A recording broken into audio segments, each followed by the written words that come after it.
All right, you guys. Big news for DC tonight. And Marcus, bring us in, brother. Yeah, James Gunn. Yeah, you doing good, brother? Yeah, I'm doing good too, brother. Thank you for the checks that I'm about to make. Yes, sir. I appreciate it. Hold on, let me get back to this podcast. What's going on, people? Fresh off the jet, sharper than Gillette, the best you can get them, baddest motherfucker in the land right now. I'm in here right now.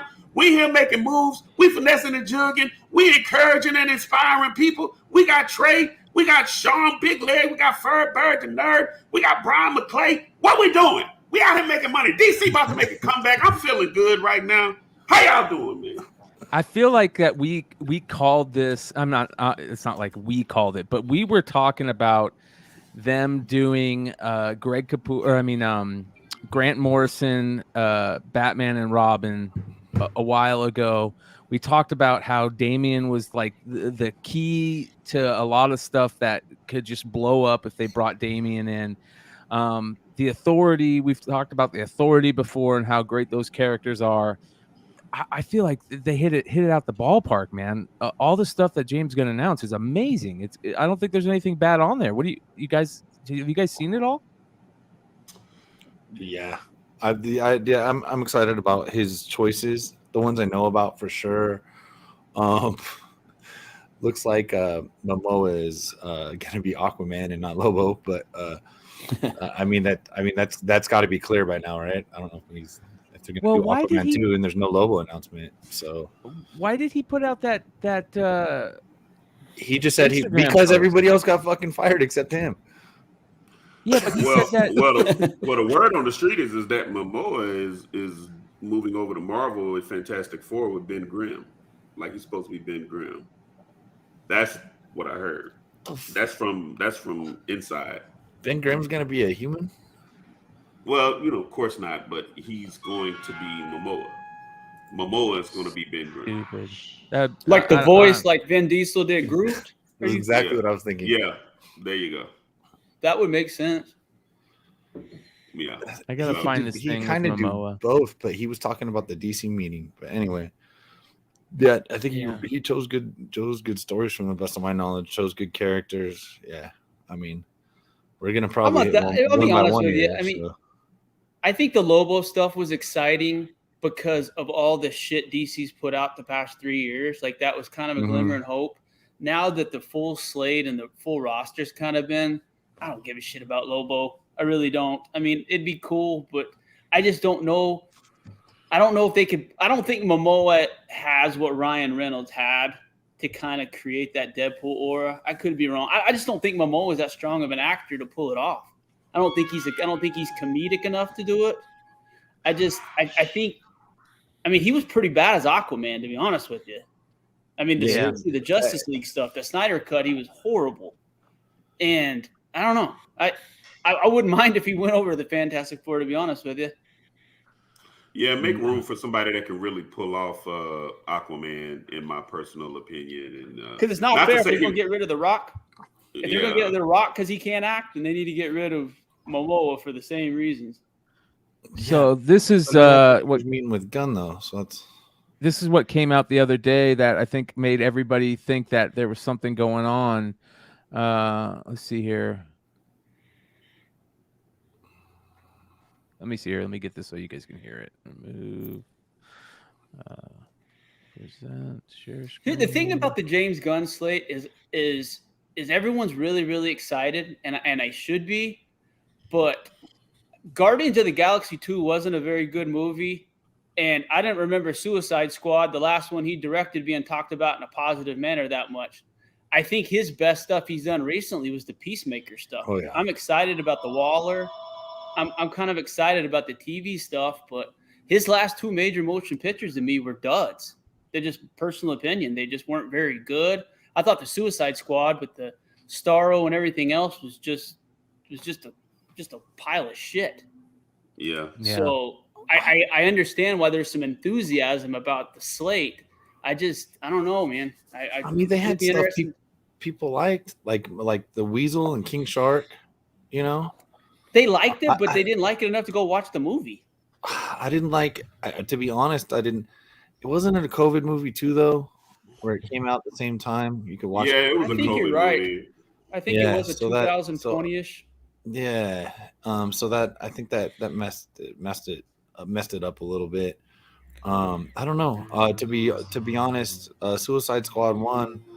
I mean, we got Harley, who's amazing, and some decent characters in there. Peacemaker got his own show out of Suicide Squad 2, but like Suicide Squad 1, I thought the ending was absolutely ridiculous. The reveal of the big bad wasn't that great, but I don't know. But Peacemaker's good. It's good. I think we'll get into these individually, but the Peacemaker is what makes me look forward to Booster Gold. So, all right, here we go. This is when he was asked about it. What was your meeting with James Gunn and Peter Safran? It's very, very wonderful. I'm in the house of Warner Brothers, and they like a lot of stuff I'm doing, and we got a lot of good things coming. 11 more months until we get another movie. We're gonna have we'll have Aquaman, which is funny. It's the beautiful thing is me and my partner wrote the first treatment for it, about a 55-page treatment. And what is he doing writing the treatment for it? What the hell? Talking to the UN, expediting what's going to be happening with the melting ice caps, and there's no far off galaxy coming to destroy us. There's no aliens from another place. It's really just the idea of us ruining our planet, and the fact that we all need to get it together. And he's going to play Greta Thunberg. So that's exactly. He needs to step it up because Namor kicked his ass. Namor, Amen. As of right now, Namor is the fucking king of the sea between this long-haired hippie. But no more. But, so is it? Is it just a continuation? Is it Black Manta still as the big bad or whatever? I mean, they set up Black Manta.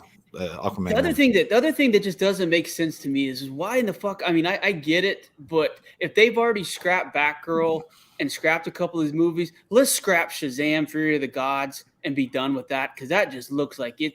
Did you see the main character, some fucking glass dragon, the villain? Do we really need to see 6 Shazam people running around doing some bad acting and bad comedy? It's like DC's doing all this stuff. I don't want to listen. Don't you put your mouth on Shazam because all I'm there to see is Megan Good anyway. That's the one. Megan Good. You're not wrong. Amen. Now don't you kill Shazam, Fury of the Gods, aka Megan Good, Fury of the God. My God, today. Hey, by the way, you guys, AOA just gifted a ton of memberships. So I posted a link in the chat. Go set up your Google thing to receive gifted memberships. There's like ton of gifted memberships waiting to be given out, care of AOA. So, all right, let's continue this. Gonna be coming out in this December, and then I'll always be Aquaman. The rumors are right. I'll always be Aquaman. Ain't anyone coming in there and taking shit. And then there might be some other characters too. So, so we can play. I can play other things too. I can be funny and savage and charming. Funny and savage and charming. Well, so that sounds like Lobo to me. It does. I hope it is. I don't give a shit, man. I'm fine with it. You know what would make sense is a Lobo animated series with him voicing him. That's what makes sense. Now that makes sense. I will give you that. That makes sense. Because how dumb if they think that we're gonna fucking let him be Aquaman and Lobo in the same movie universe and everyone's gonna be okay with that, that's DC's problem to begin with. They think we're fucking stupid. Yeah, you're not wrong. And you're totally right about the Ryan Reynolds comparison there as well. But the thing about James Gunn is he found Chris Pratt. He saw a chubby Chris Pratt and was like, that guy has the potential to be a major motion picture star, and put him in one of the major positions in the Marvel universe as Star-Lord, knowing what was going on. That was random as hell. That's like 10 years bad luck. It's the last thing I fucking needed, but he's done some good casting, and I think we all know the key to this defeat is the Superman movie. If they don't get Superman right the same way that Marvel got Iron Man right with Robert Downey Jr., then this is going to be another 10-year clusterfuck. It really is. Like if they don't before you say that, Trey, can they really get Superman right, bro? Let's be. They have to. You know what they have to do is what they talked about. They got to go back to the truth in American Superman. None of this bullshit. They're trying to globalize him and everything else. They need to bring back the red, blue, and white Clark Kent, the one that we all fell in love with. He's not a. I mean, he may be a global superstar, but that Superman's America, and that's what they got to get it back to. In my personal opinion, the Kansas shit, the red, white, and blue. You know, helping what's going on in this country. And if they do that right, that has a chance. But the actor has to be able to connect with the audience the same way that, Chris Evans did as Captain America, the same way RDJ did as Iron Man. I mean, those original Avengers were iconic, and those movies were so good because the acting was on point. And if we get the same kind of acting, then this has a chance to springboard into something cool. You know, we'll be having the Secret Wars and the mutants and all the DC stuff to look forward to in the next decade, potentially. That's exciting. And I think Gunn's the right person to do it. I do. But I'm just a little bit cautious because his last couple movies weren't up to kind of what I was hoping they would be. But Sean made a good point. That was a lot of pandemic stuff, and they probably had their hands tied. I remember some of the Starro stuff he wasn't able to do because he got choked off by Warner Brothers. So if he's got the full keys to the arsenal of everybody, I'm excited. So here's my question, and I'm shooting this directly at you, Trey, because if and I'm sure everybody on here knows, Trey is a #1 Damian fan, Damian Wayne. He's preached it for many, many, many, many moons. Do you think Gunn has what it takes to make Damian Wayne pop on screen? Yeah. I do, based on what he said in his message yesterday, as basically saying that the whole Brave and the Bold storyline that's going to involve Damian and Batman was his gift to Grant Morrison for his birthday. I think he's in the right hands. And the fact that he said that that's his favorite Robin. So, anytime that someone has a favorite character, they're going to invest and put a little bit more effort into it, I feel. And based on the verbiage and the way that Gunn spoke, I think Damian's going to be. I mean, I don't know. I mean, I'm biased, but it sounded like he's going to be the fucking centerpiece of a lot of this going forward. It really looks like, because even with all the announcements of everything, Supergirl and, all this shit, like, let's just be for Booster Gold and all of this. Let's just be for real. What people were really jumping over the moon about was Damian Wayne. That he was coming, he's, that they're pulling him and they're utilizing him and, just all of that. It ain't even about Superman, as big as Superman is. That whole announcement was, y'all go get y'all books on Damian Wayne, like right now. Yep. Like, let's not even fuck around, whatever. We've talked a lot about Damian, in group chats and stuff in the last couple of days, but a couple other things that I haven't heard talked about much is Talia. Talia is going to be in the movie, and who's Talia's dad? It's Raj. Raj is going to play a huge part in this DC universe. With Batman and Damian being some of the focal points based on what Gunn said, he's coming. It wouldn't surprise me at all if he's the big bad, especially if you look at the very last, with the very final movie being Swamp Thing. There was, Raj is an eco-terrorist, trying to get the planet back. There's a bunch of different angles if you look at some of the connective tissue.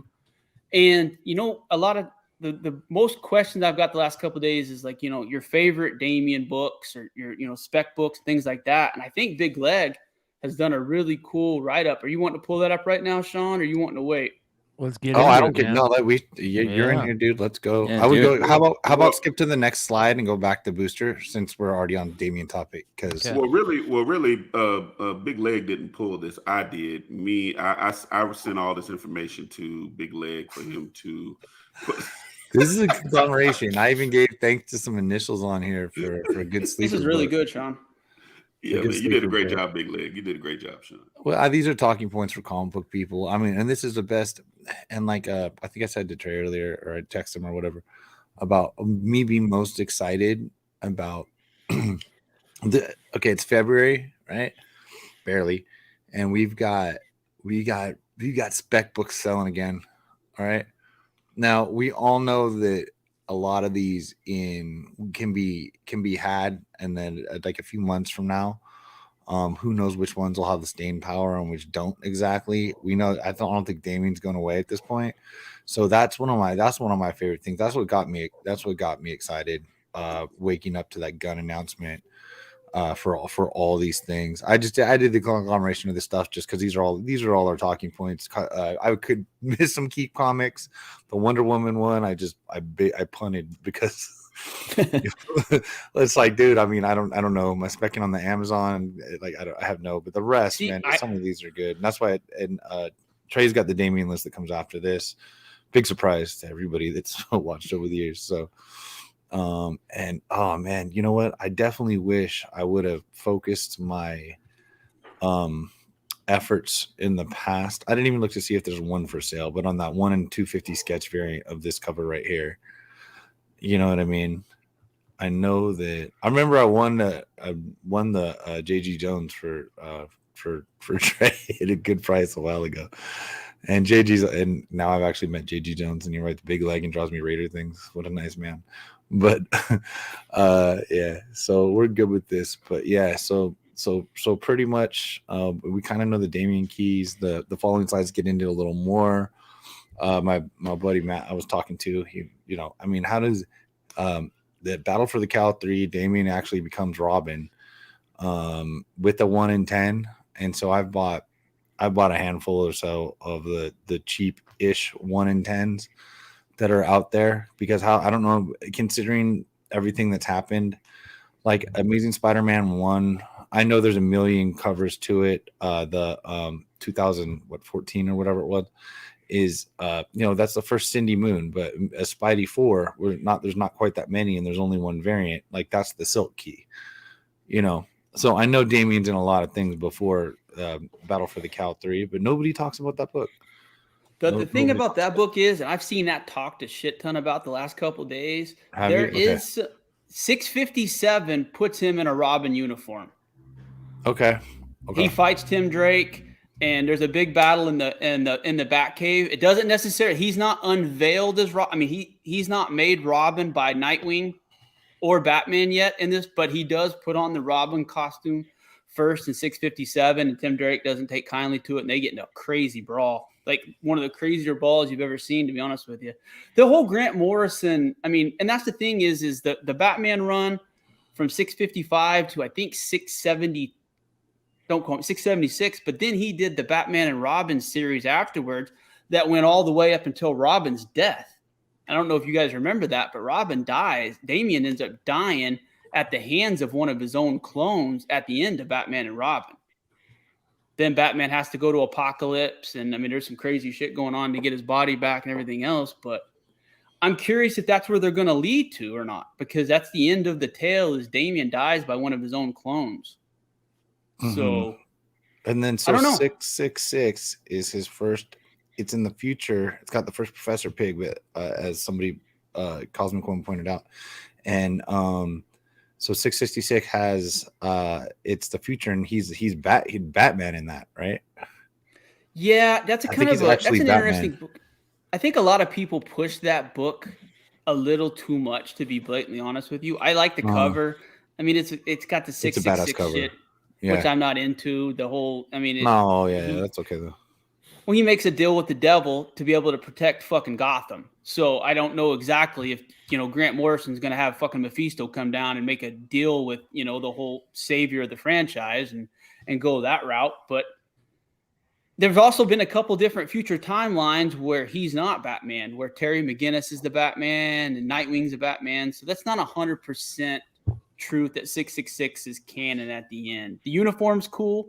And he's been in the uniform a couple of times, in the Bat Cowl suit a couple of times in canon. But I think you concentrate on 655, 1 in 10 variant in the newsstand, and the 656. Those are the two books that. Also, is Dick Grayson supposed to be Batman in this new series?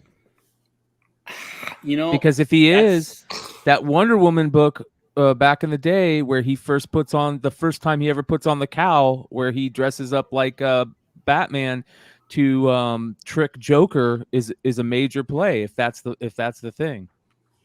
The whole Brave and the Bold thing kind of throws me for a loop. You know what I mean? It's interesting that they call it the Brave and the Bold arc with Damian and Bruce, because Brave and the Bold is one of the bigger DC titles in the 50s. You know, the Brave and the Bold 25, 28, the Justice League, the Suicide Squad. There's a bunch of first appearances in that Brave and Bold, but there's not a lot of else in there that people are familiar with. So I was a little bit surprised that was the name that they called the saga or whatever. Did you guys find it kind of interesting that they went with Brave and the Bold? I did. I was like, that's an interesting twist on things. But like I said, DC is not, really my jelly. I'm learning to, gravitate toward it via our conversation straight. But I'm all over this shit. I'm not gonna even lie to you. This whole Damian Wayne thing it's got me enthralled. So I'm definitely interested.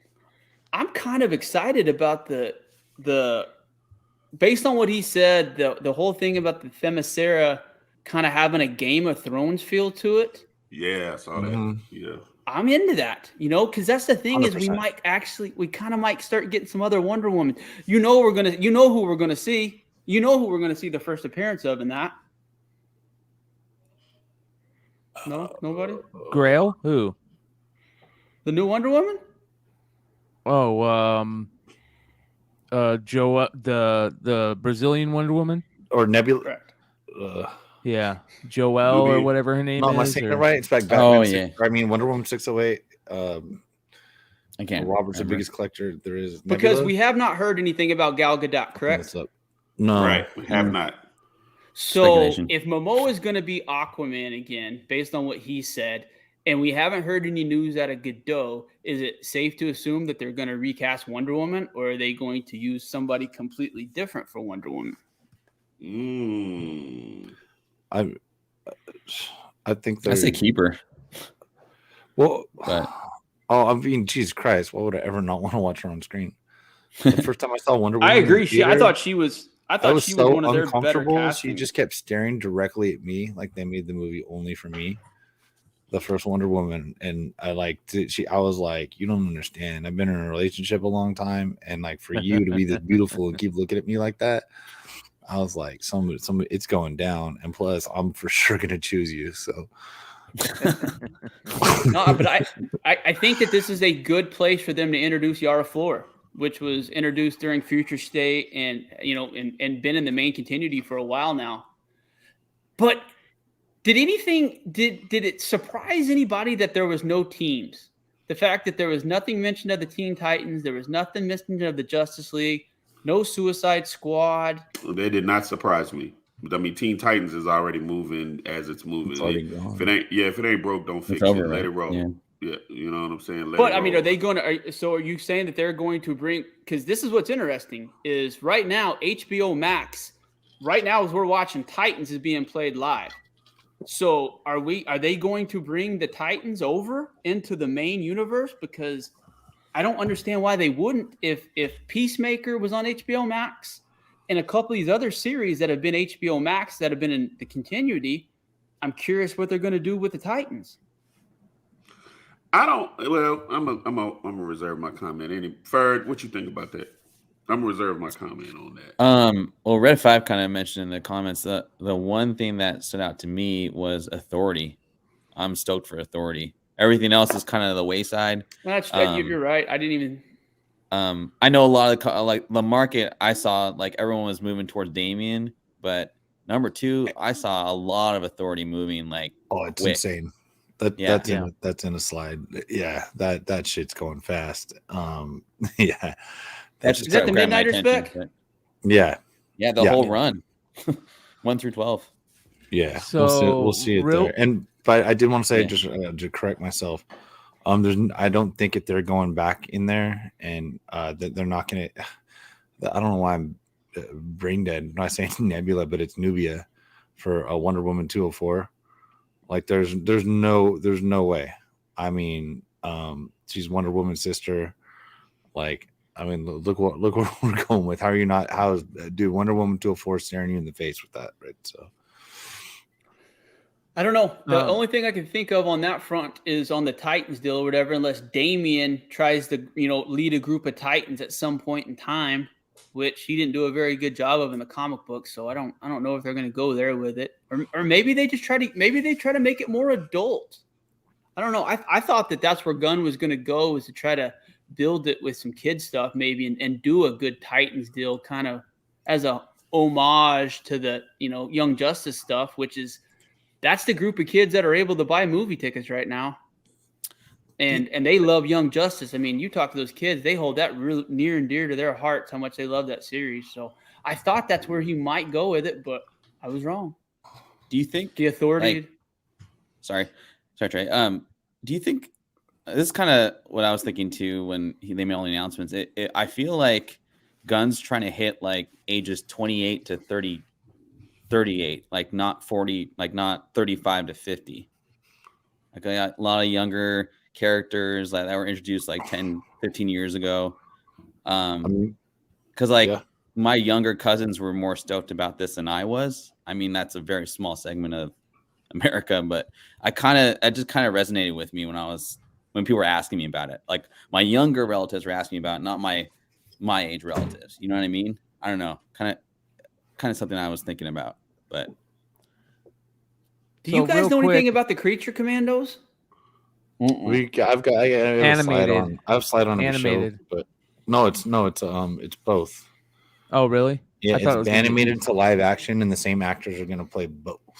So this, I'm not 100% sure, so we'll have to do more research on this. But for the first time that Dick Grayson puts on the Bat Cowl, I see Batman 302, August of 1978. And then there's this one, Wonder Woman 283, which was September of 81. So we got to, if anybody in chat knows, that might be a big spec book moving forward. So be on the lookout for that. Cool. One more thing about 655 and 656. So that gets asked a lot.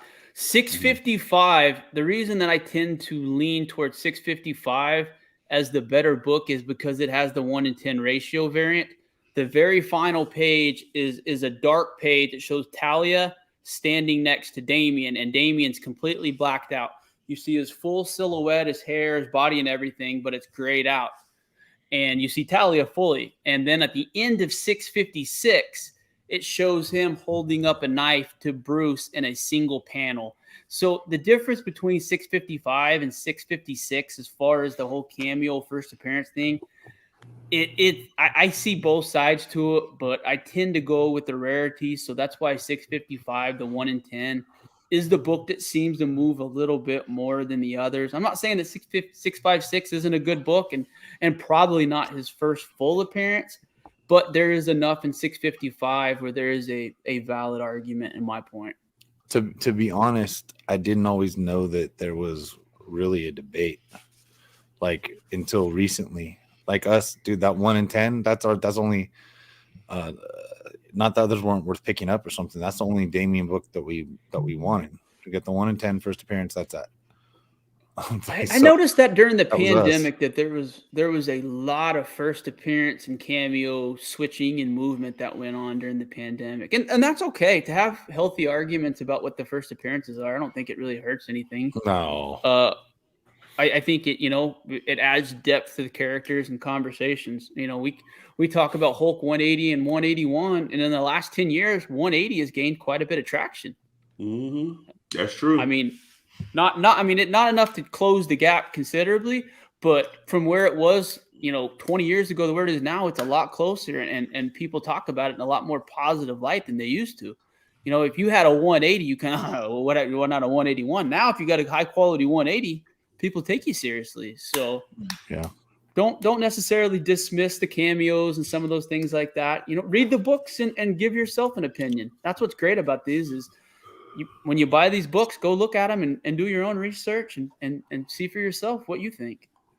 And then, the next 2 or 3 slides are just Trey's Damian notes. So, if we want to keep hitting finish off the Damians here, yeah, there were just some sales and some things like that happened in the last couple of days that I wanted to highlight.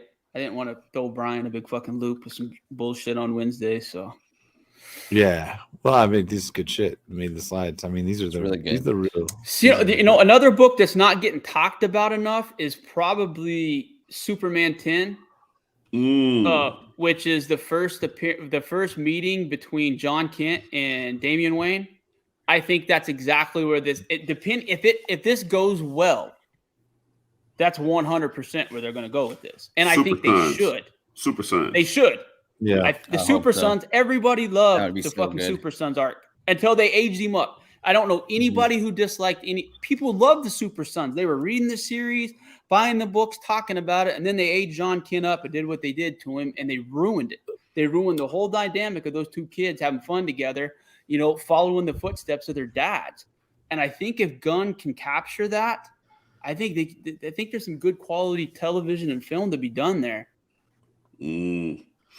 But that's the first meeting of those two, and there's a red second print that is very, very underrated. I think people need to be looking at John Kent right now.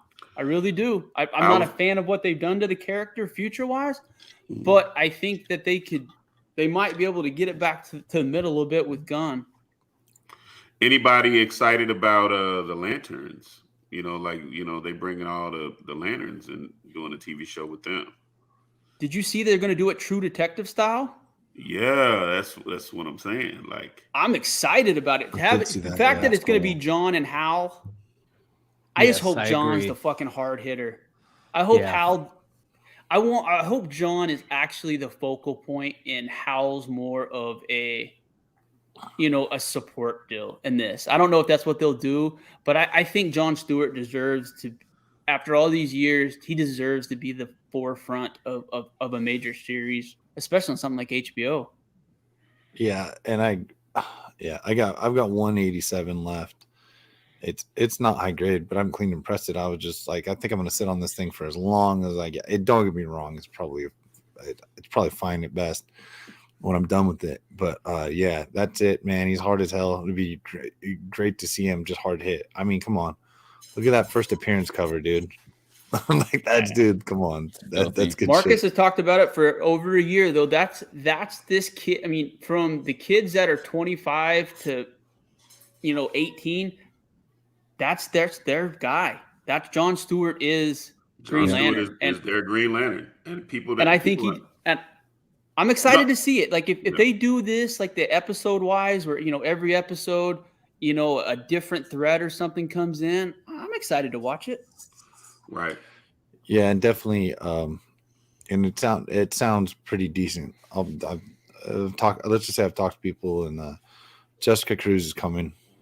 And Jessica Cruz is coming, Sean. You are not lying about 100%. that. So look at those. I mean, I forget 30 or 30. So 30's cameo. Green Lantern 20 is a cameo with her arm, but they do name her. So there's that. There's ratios and combo packs. I think the combo pack for 31 is the big one. I forget if 30 and 31. So 30, yeah. So I think 30 or 30. I'm pretty sure 31 combo pack is the big dog. The Green Lantern 20's got a 1 in 25, which is just a sketch, black and white variant. So yeah. So with that, do not forget Simon Baz. You know what? I said that as well. So that's Green Lantern 0. That also has a combo and a 1 in 25. I've got probably 5 of each of them sitting in there, and I've never listed one for sale.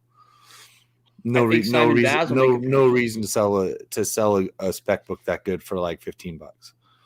You know what I mean? And the other thing too is if they do a Kilowog character correctly, people will love that character. If they finally do a good live action Kilowog, that book will blow up. There's a bunch of cool things that could happen. I'm tentatively excited. This is the most excited I've been about anything DC related in 5 years. Their comic book department sucks ass right now. Like they need to just blow that whole fucking thing up. There's not a book worth reading at DC right now outside of Batman, and that's sad to me. Dude, they spent a lot of money on some pretty decent covers, though. I'll give them that. they do have some good cover game going, man. They got some beautiful stuff out there, but yeah, I want you to start doing fucking covers and shit again for everything. They need to get Jim Lee out of retirement and get him on the pencils again. Marcus, you need to make that phone call. Jim Lee's over here in Stormwatch. No. So Yeah. I don't know a bunch about the Authority. Brian, are you? I'm a You huge guys know? Authority fan. I Yeah. love Authority, man. Well, talk to me about somebody outside of Midnighter then, because I'm pretty glib on the subject. I didn't do the Wildstorm stuff very much. Well, the bottom line is it was written by so there's two major parts, right? There's that 1 through 12 and then 13 through 24, right? And the Millar. the 1 through 12 is Warren Ellis and Brian Hitch, right? And then after that is Mark Millar, right? Frank Quitely. Frank Quitely and Mark Millar. And just amazing stuff. I got into it at first because I got into the Absolute editions. You remember when the Absolute editions first started coming out? Yeah. And those Absolute editions for the Authority were super short printed. Like they were hard to find at first. I don't know if they're still hard to find, but the reading was amazing. I read the whole Mark Millar run, which is better. I believe the Millar run is better.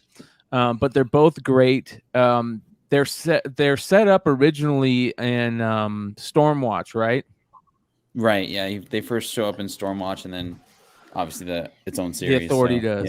Yeah. So, sorry, did I say the Warren Ellis wrote the first one? Was it Grant Morrison that wrote the first one? Who wrote the No, first? you're right. Warren Ellis wrote the first Ellis? one. Okay. I think it's Ellis. Yeah. So, the Authority is great stuff. It's basically like almost like a ripoff of the Justice League. I mean, the way they set it up, but obviously Authority is on the back of Apollo and Midnighter, the two like strongest characters, big characters. But they have a bunch of other cool characters for sure. Let me pull up a quick rundown of them. Let me ask you this, Brian. So would the Authority be more like Cap and Black Widow's team in Endgame when they split off from the Avengers because they were just a little bit grimier, a little bit more, not kind of go underground, not afraid to do some dirty work kind of stuff? Is that more what they do? You got it. So Jenny Sparks is like the biggest part of it, right? They're always trying to protect Jenny Sparks, if I remember correctly. Is that right, Ferg? Yeah. She's the major character, which is basically she was born in 1900, right? And she doesn't age. So, and she also has like superpowers also on top of it, which is very cool. And she's like the one of the main thing that they're all trying to protect. But yeah, so she has absolute control of electricity. She can travel through power lines, and she can shoot bolts of lightning. And then she as she gets older, her power increases. So she's one of the main characters. Another character is Jack Hawkmoor, right? Is that what it is? Jack Hawkmoor? I can't remember. I just remember the team they fight in issue 13. It's basically like a rip off the Avengers. Yeah. Hawksmoor is he's got a symbiotic link to whatever city he's in. They call him the King of Cities. And the bigger the city, the bigger his powers, which is kind of interesting. So he's kind of like one of the leaders of the group. Who else? Who else am I missing? Jenny Quantum. Yeah, Jenny Quarks, right?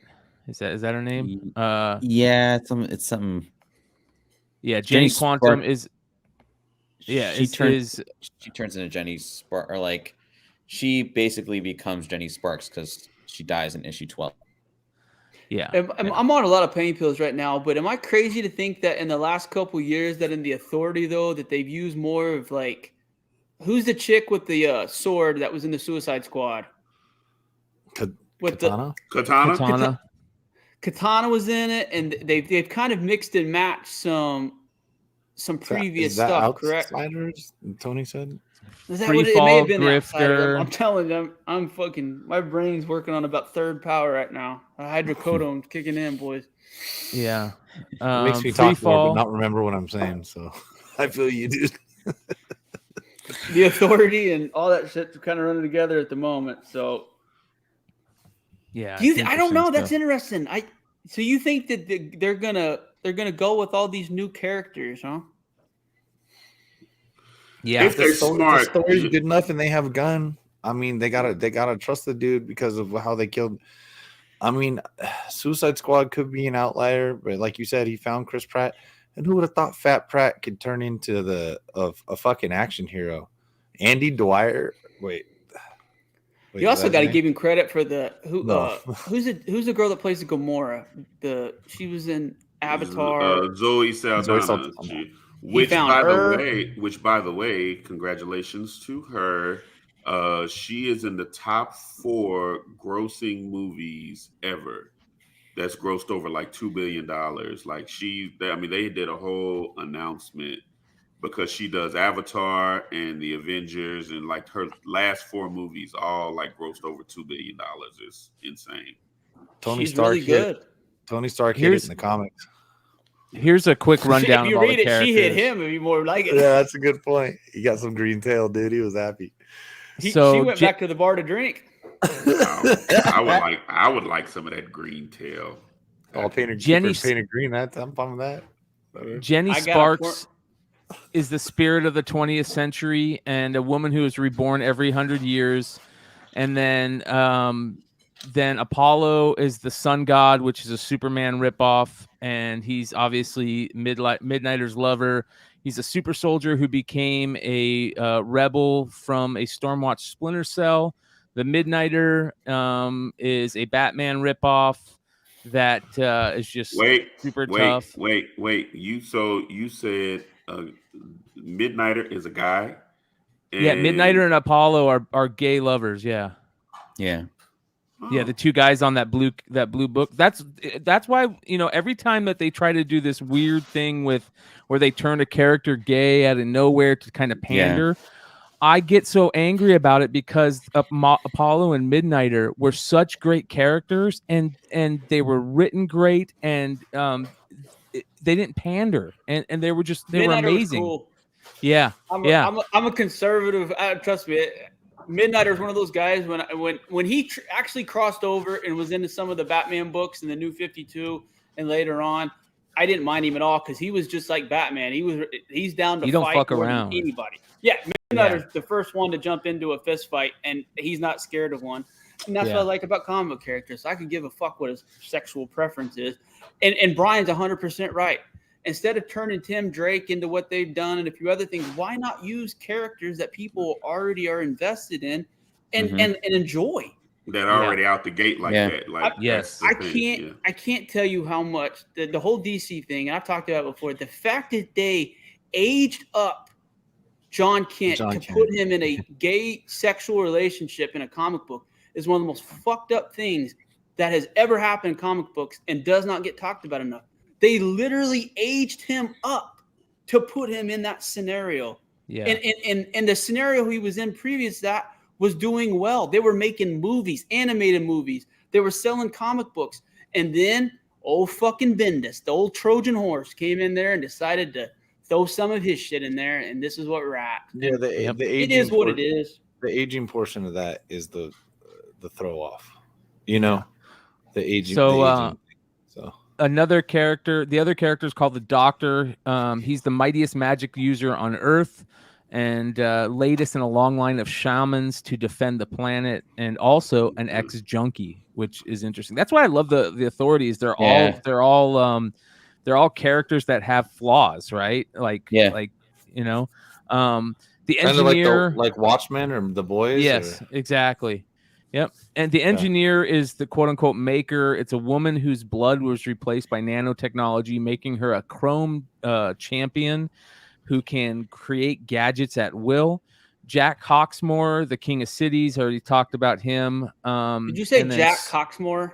It's Hawksmoor, HAWKS, but it sounded was like about to that. say, that guy's not dating phone call to Midnight. the bowling alley, dude. Come on. Yeah. I was gonna say, if Jack Coxmeyer is not fucking with the Midnighter, somebody fucked up. Swift is the world's greatest huntress, a woman with the ability to grow wings and claws, and she's has flying powers and superhuman senses. So that's the main team right there. Those are the characters. Trey, I'm not gonna lie to you. I thought he said Jack Coxmore too. I was gonna say, I'm telling you, it sounded I'm like some Dirk Mike Hunt Diggler. and it sounded like some Dirk Diggler, some Boogie Night kind of thing. I was like, damn, Brian McClay. It's like it's really. The one thing that hasn't been talked about in the past 2 days, though, as far as speculation wise, have you guys looked and seen what some of the action figures are doing?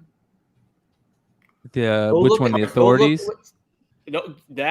Some of the the pre-McFarlane stuff. There's a Super Sunset that a couple of them sold for $210. The McFarlane, Robin, and Damian figures are selling extremely well. Those are the kind of things people need to start thinking about. You know what I mean? The comic books and everything else, but what did really well with the Avengers, the action figures? Go look at what Brian talks about them all the time. Look at some of the Marvel Legends and some of those early stuff. Those are a couple $100 easy. Something else people need to start transitioning to is looking into the action figures and some of the other things like that have been put out that aren't getting talked about. And just to, but before you hit that too, not trying to jump into NFT anything, but if you don't already, have access to that NFT DC universe, start grabbing them NFTs as well, because they're releasing the books. They just released the Batman Adventures 12. They just released a couple of other ones. I'm sure if you're just trying to really just put two and two together, if they are doing it over here with these announcements, you got to know that the NFTs are coming on the back end, because people are speccing on all of it, just to be clear. So don't be surprised if you see a 655 pop up over there as an NFT to buy. Don't be surprised if you see First John Stewart as an NFT to buy. Don't be surprised if you see all the Wonder Woman stuff, or Creature Commandos, or any of these other things. Like they're moving them over here in books. They're going to be moving them over there in NFTs. So just food for thought on that. Amen. Carry on. Amen. Nice. Creature Commandos. Here's this. I've never seen that book, and I have. That's amazing to me. I don't think I've ever laid eyes on that book. I have looked for a Weird War Tales high grade and only had a beater. And the thing is, if I don't get the copy of the book I want, and I list my copy of a book I want at a price that's like a winning price, I don't care if I lose it. But that thing is tough. It's tough and high grade. It's a badass cover, dude. Weird War Tales 93 has been around forever, dude. And those DC books from 71 are tough. You're not finding high grade Batman. The first Tally Al Ghul in a 9.0 like 5 years ago was fucking $1,800 or something like that. And so that's crazy. To be honest with you, I wasn't paying attention. I saw that 9.8. I did not check GPA or anything like that, or cover price, which I probably should actually right now. But a 9.8 drop for 600, that's good. There is the MJ in the UK, so we'll see. So I think Creature Commanders could be the winner, because you're not going to get a cheap World War Tales anyway. But like Creature Commandos, like the only copies online sold cheap, and that's I think there's an auction that's going $30 something or something like that. And I don't know tons about all this, but it's going to be TV, live action animation, he said, in Gunn's, his 6-minute breakdown or whatever, and how they're going to go. He said hopefully whoever's going to play the, animation voice is going to play the live action, but I mean, that clearly makes sense. It's going to be both. So yeah, I'll see. I think they'll have fun. This is the out of the box shit. The gun has a better track record. I know that we based a lot of it on Guardians and to a degree in Suicide Squad, but this is the kind of shit this guy fucking turns into gold. So that's it. I'd just look for that cover, man. Give me a Weird War Tales, Weird War Tales 93. I will check. That's GPA. A great cover. Yeah, I'm not going to entertain Vinny's negative talk just because he's on Wi-Fi and he can say some negative. Vinny over here talking shit. Yeah, we're Vinny not. said, We're "Fuck not NFTs." yeah, we're not gonna deal with Vinny's negativity. Oh, dude, this guy he drinking on the plane for sure, man. Absolutely, he's lit. As he should be. Hey, by the hey, way. B, I got a question for you. So, the very last film on the slate is Swamp Thing, correct? Oh yeah. It's got to lead to Justice League Dark, right? That's what I'm It hoping. has to. It has to. It That's has what to. I'm Right? hoping. They'd be has to. stupid not to. By I the way, wasn't. Oh, go no, ahead. if Make fun anybody, of Vinny, no, please. no, no. So, by the way, if anybody has a House of Secrets 92 that they want to sell me, I am here for it because this Swamp Thing shit is getting ready to pop. I think he's going to get his just due with Gunn at the helm, even though, like you said, Trey, it's at the end. That's when they're getting ready to do the Justice League Dark. But Swamp Thing in and of itself, I think with Gunn at the helm is going to be a great freaking film. Don't at me on that. I'm in on the Alan Moore run. I think the Alan Moore run is going to be big where they pull stuff from. Absolutely. Yeah. So be on the lookout Well, for here's those the Alan Moore one ones. they got to do Constantine in this universe, though, right? That's I the one all thing. of I them. can't, Yeah, Dead yeah. Man, Zatanna, Swamp Thing. They got to do all those characters, Called dude. Justice League Dark, dude. Yeah. No. Here's the other thing: is we have not, based on what we saw that they're going to introduce Damian and Bruce and do that run. So are we? What's interesting is going to be is where's Darkseid, where's the Joker, where's some of the major villains that has as storylines already transpired. Are we going to do we know if the Joker killed, Jason Todd? I'm curious to see if they're going to give some understood you background, give the viewership a little bit of credit, or if they're going to do a lot of back history and try to teach some of this stuff. That's great. That's great. Not to just backtrack for 1 second because I looked it up. The Real World Tales. So that 650 was a good buy because yesterday, the same day, another copy sold for 1095 in 9.8, obviously. So, and the previous high was last year. Well, okay, 2 years ago, but the difference is $4. So $700 was basically the previous high. So somebody sniped that 650. Somebody else dropped another one with a different serial number. So obviously not the same realist, and it sold for 1100 yesterday as well. So almost double what I said. But yeah, I mean, this is one of the greatest fucking covers and most tragic stories in the history of like anything. That writing is perfect. It's impossible in high grade. Absolutely impossible. Believe it or not, it's easy to press, but so much of that black is rubbed off over the years. If you actually get a raw copy, there's probably not tons of raws floating around unless it's in those old guys' collections. You know what I mean? I mean, it's just the cover is perfect. It's one of my favorites. I mean, like an 8.0 is I'm gonna be off of my prices, but like 5.0s are about 2,000 now. As of yesterday, they're about 15 yesterday. Now they're up to about 2,000 because the bids are higher than that, even more. So it's really good. Major keys, beautiful. And, I brought this up because the facsimiles have done well because people want in their collection and to have a 9.8 of a cover that you'll never have a 9.8 of. Like you probably get a facsimile for $10-15 might be able to be to press grade or just grade them for itself for $100 easy. I think a lot of these facsimiles have done well in that. So that might be a cheap way to make a few bucks there. Swamp Thing one, I say consolation prize, but and I didn't put the cover in there. I just put this one, but I should have. But that's a gorgeous cover too, right? That's that 70s DC horror.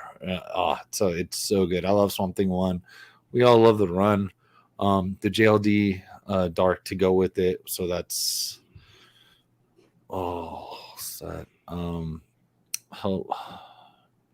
what are the first JLD darks? There's the Swamp Thing Annual 2. 51 and Annual 2, I think. 49 through 51. 49 through 51 and Swamp Thing Annual 2. Swamp Thing Annual 2's got the cover for sure. Yeah. Yeah, clearly on that. What's that Batman? What's that one that you did? One of my favorite articles you ever did on the old website. The one that has Batman on the cover. It's super fucking hard to find. Early Swamp Thing. You remember I did make Swamp Thing 67 popular because it has the ad for Hellblazer 1. No, it was the one that had Batman on the cover. Like it was really hard to find. You did. It was one of your favorite articles. No, that was just a comico ridiculoso. I was just talking shit though. But it's a great book because I think it's the first time they meet. So Swamp Thing #7. And it's got Batman on the cover. It's really cool. If you love this era of art for DC, and if you don't, like, just log off. So so Swamp Thing #7 is just great, dude. I wrote Ridiculoso on it, but it like made me fall in love with it because when I write those things, not that I have in a while, clearly in a very long time, only wrote like 4 of them. It's just gorgeous to see Batman and Swamp Thing like in a city going for it, you know. There's also DC Comics Presents 85 with Superman and the Swamp Thing, right? Okay, So I think that sounds right. That one. Yeah. I'm gonna ask you guys a serious question. Do you think collectors learned after the Marvel shit that they're done buying the costumes and the first time they handshake and the first time? Do you think all that shit's over with? Not completely, but the first meetings haven't been paying off. That was a lot of spec that we did. Bryan as well. Over there mostly on the flip side stuff, and with we tried to go really deep spec, but so much of that fell off. So the first appearance or the first meetings and things like that, just not as well. I still believe in the some of them. Like we've got Miles and Gwen, like first covers and stuff like that when we all know it's going, because those are like major movies, or well, you know, it's animated, but whatever. They're better than animated. I mean, Jesus Christ, you can't beat the quality on that for animation. So things like that, I agree in. Do you like remember people trying to sell meetings? the I still Spider-Man 2 #1 and stuff. I still believe in, but most of these first meetings are shit, dude. I think for speculation to survive in this next 10 years, people got to stop selling shit books like that. Like the Iron Spider costumes and the costume books. Because here's the thing is when people buy those books, they're fucking stuck with them. The second they buy the first Iron Spider, 2 weeks later, that book drops in value by half. And it totally keeps people from buying other comic books. That's why like these apps like the Key Collectors, shit like that, half the time the information they give is so trash to me. So trash. You know, concentrate on first appearances and high grade. And I think that people will do a lot better in comics and speculations. Don't chase the TV shit. Don't chase the dumb stuff. Chase the stuff that makes sense and stood, you know, periods of time. Trey, I agree with you. Like, can I say I'm sorry if I cut you off. That wasn't my intention. Good. But what I agree with you. That's only if you're trying to make money. If you got a first appearance and it makes you feel good to see the first appearance of Miles and Gwen on I don't know, Spider-Gwen 6 or whatever the hell it is, and you pay $10 for it and you're happy and you have it and you can have it and it just makes you happy because they're still collecting for pure joy. You know what I mean? And we do sometimes. My Masters Universe shit, unless I have duplicates, you don't see it for sale. You know, so I agree with what you're saying, but that's only if your only goal is to make money. Yeah, you know? But you're not one of those piece of shit people that be like, the first time Prince Adam turns into He-Man and has an orange sword or whatever. You're not one of those people. And unfortunately, in the last 5 years, that's a majority of the people I see selling comic books are trying to push books that should not be getting pushed for speculation. It happens all the time. It's all just speculation though. If it's not too much money, then I'll just let people have fun. And I even with all this stuff, we know most of it's gonna come down soon. But like if somebody's got $600 for the first Midnighter 9.8, I mean, what did we do? If we believed in the spec and like, oh shit, this is about to come out, did we grab 10 $50 copies or 198? We grabbed 198. You know, yeah. We've been doing it for a long time. We were doing it for a long time. That Swamp Thing 7 is so fucking badass. Yeah, dude. Yeah. With bat swinging in there, dude. What's Swampy T doing in the city? This is my favorite Swamp Thing cover, man. This Bernie Wrightson one. So good, dude. Yeah, Wrightson, I love that one. God. I have one SS Wrightson on a creepy #1, and it's the comic one, and he also signed it with anyway, it doesn't matter. But I have a rights on auto that just I don't think I can ever part with. This is a big book to be on the lookout for now too. I think that's I think Madam she's Xanadu. definitely. Yeah, Yep. man. Xanadu. Yep. And then I don't own that book. And Oh, that's one of those still ones impossible in high grade, dude. Don't sleep on this book too, because this book's really cool. Where it's got the Joker and he's in Arkham Asylum and stuff. It's an Alan Moore book, issue 53. Where this is a cool crossover book that you might see. But 49 was the big one, right? Yeah. Here's 50. Or 49 and 50. 49, 50 and annual 2. 50's got the 49. Cover, yep. 50's got the cover. And then annual 2's also got the cover too. I mean, look at annual 2. Yeah, annual 2's got the cover. Look at that shit. It's got Demon on there. Yeah. Etrigan, that's going to be a great character. The Spectre, holy shit, I forget about the Spectre, man. A great character. So, this is all good stuff right here. Here's something a lot of people don't realize, that the first issue, the first appearance, that's not Alec Holland, that's Alec Olson. And then the first appearance of Alec Holland, who is the Swamp Thing we all know, is in issue 1 of the first solo series. Dude, it took me 44 years to find that out. Thanks, dude. I never realized that. Yeah. Do you guys remember that? Do you guys remember that shitty Swamp Thing show that used to be on like ABC in the fucking 80s? Dude, remember my mom and dad watching that shit and been like, "No, you can't. You're too young for this." I was like, "What do you mean Swamp Thing?" And there was a movie. Yeah, there was a movie. Or am I thinking of the show? There was a movie, right? Yeah, there was a movie. I remember watching the movie. I thought it was amazing. Yeah, I mean, it was good. What was the most recent iteration? Was that on Hulu? Oh, last only 9 episodes. It was on DC Universe DC. Or whatever it was. Yeah, I liked that show, man. I was pissed. Yeah, it was excellent. Let it go. Yeah, really good. So yeah. All right, next, Amanda Waller. We all knew this was coming. Yeah, I mean, great character, great actress that's playing her. Oh yeah. I didn't bother with adding Peacemaker shit. Just remember, there's a Newsy, a Canadian Price variant. It's been selling. It's an abundant book. It was an abundant series. This is a number 1. I think this spec's just been around for so damn long that I don't get me wrong. You got a $5 or less at a con, definitely, and it's not beat to shit. Yeah, you probably buy it. You can do okay if you want to make a few dollars. If you find one you can grade, definitely buy it. A newsy, and especially now that newsstands actually mean something. Although we told everybody for years.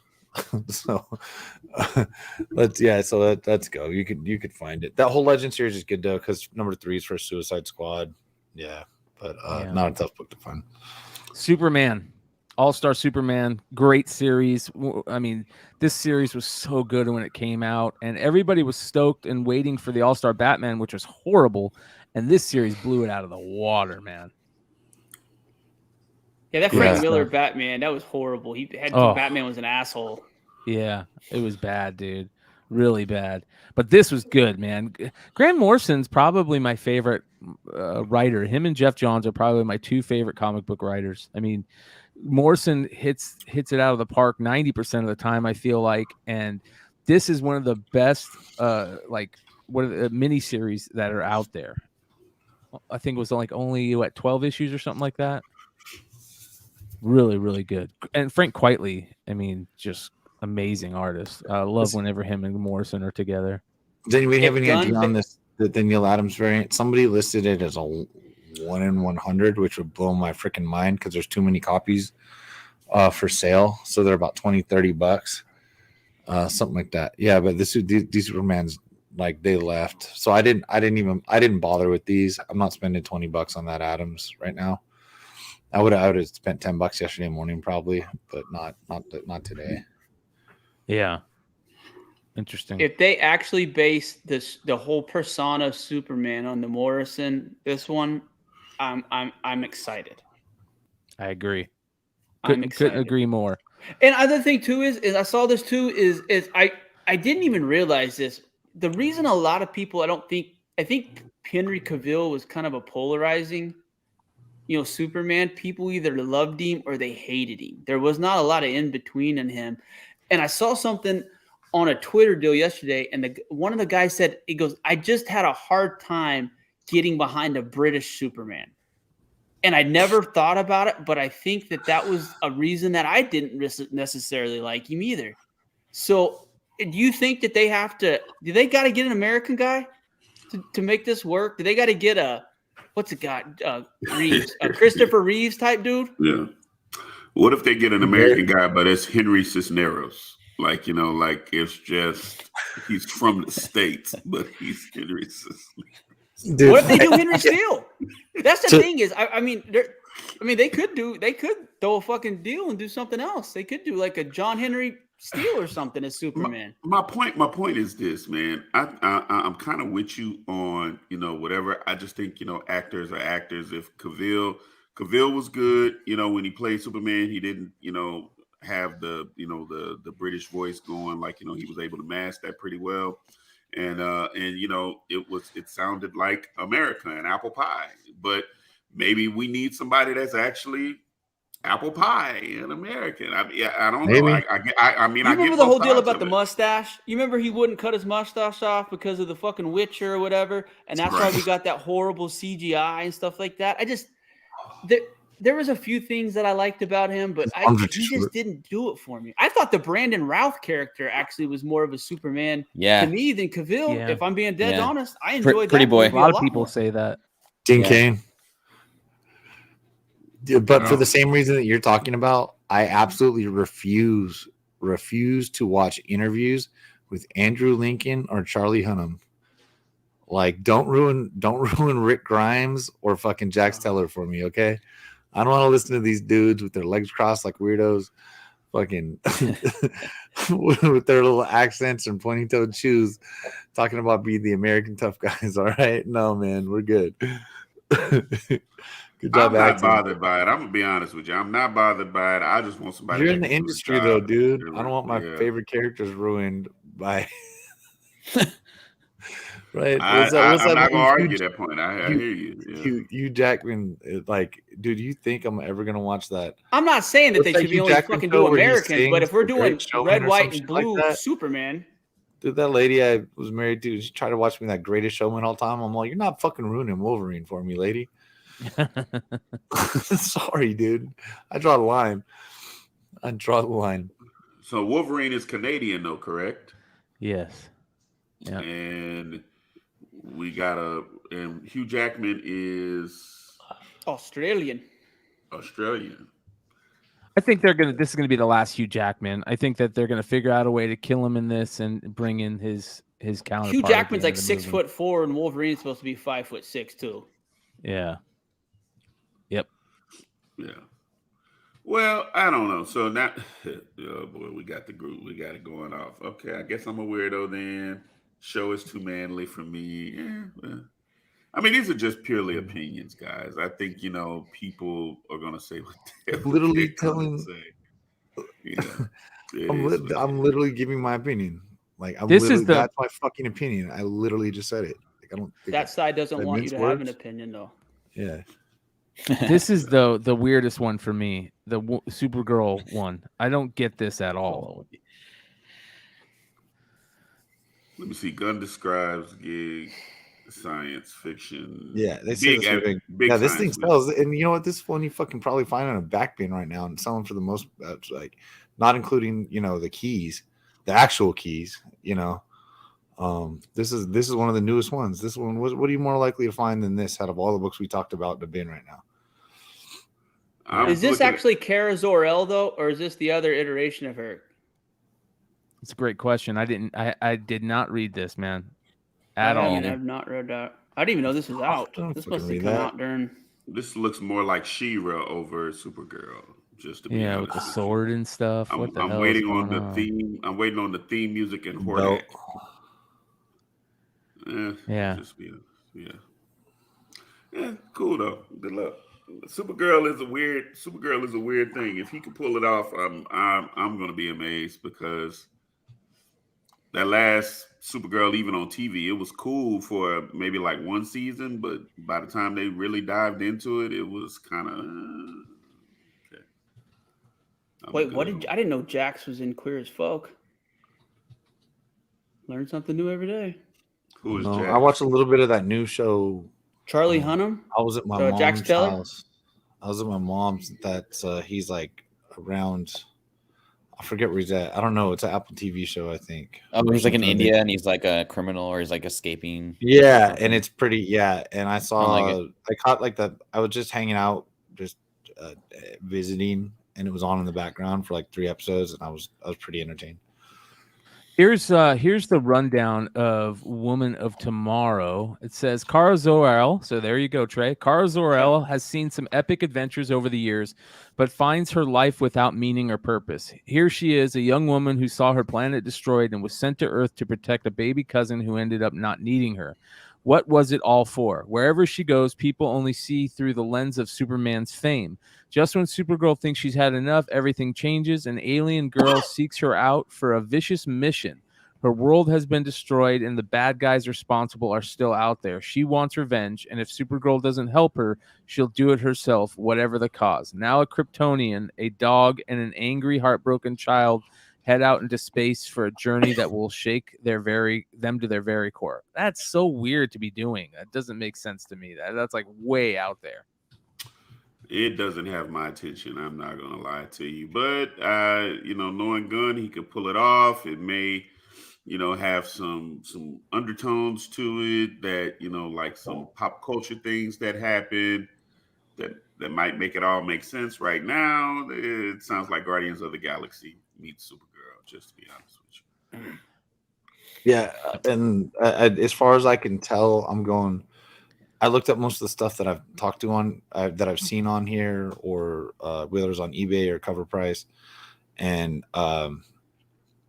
seems the blank is the most rare. I doubt stores ordered too much of that weird blue blank, but at the same time, and stores aren't going to order as much of that B copy. I mean, the A copy is the best cover probably. I mean, the art may be a little better on B, but I think you guys know what I'm looking at here.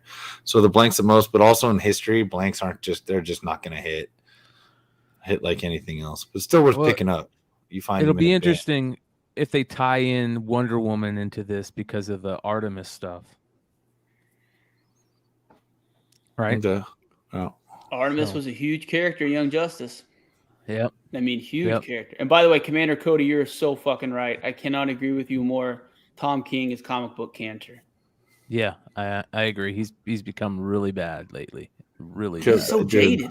They gave him Batman Rebirth, dude. I'm 5 issues of trash in, and now it's like 130 issues, and I didn't buy the last 125.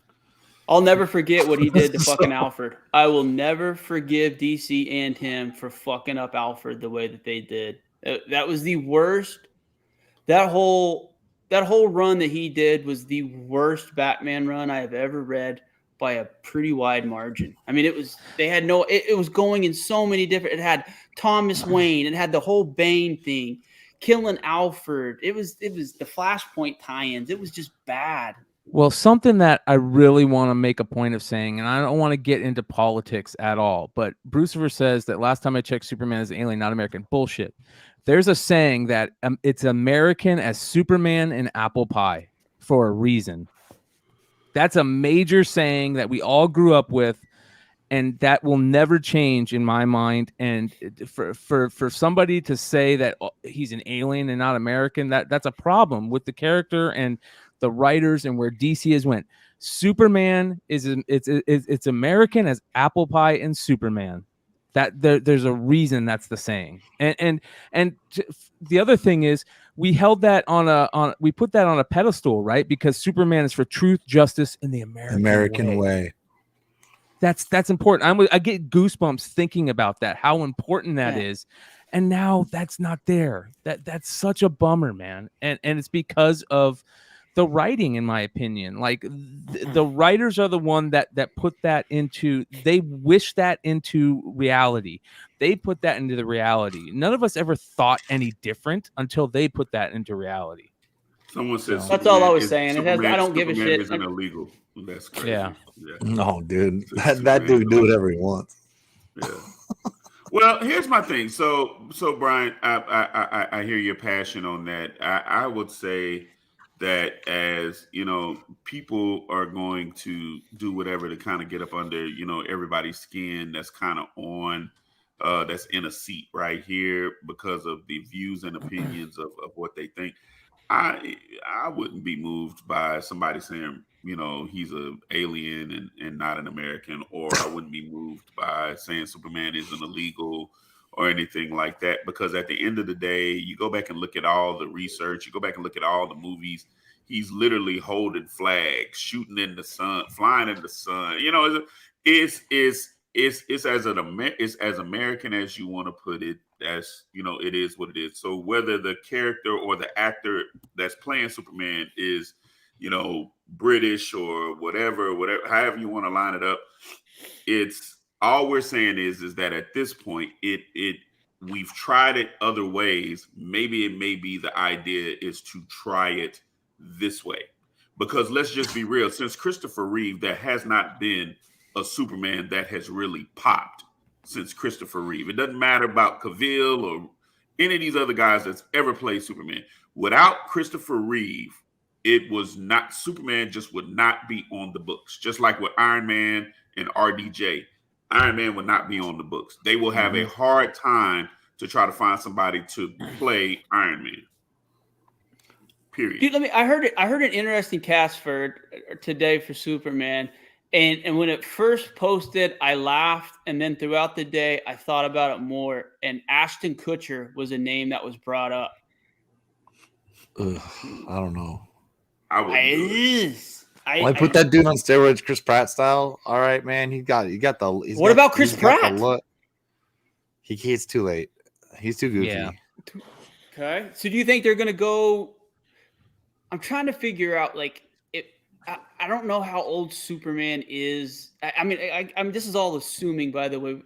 Do you think they're going to go young, or do you think they're going to go early 30s? They're going young. They're going young. They got to find somebody mid-20s? that can grow. Yeah, they got to go with somebody that can grow with the audience. Think about it. Whoever this person is needs to be able to rock for the next 10 years easy. Needs to be able to still hold the look down. And all they're going to do, they're either going to go with someone new, or they're going to go with someone that has an insane amount of influence, an influencer, a social media person who may be a workout buff, and they want to give them a chance to really kind of blow them up.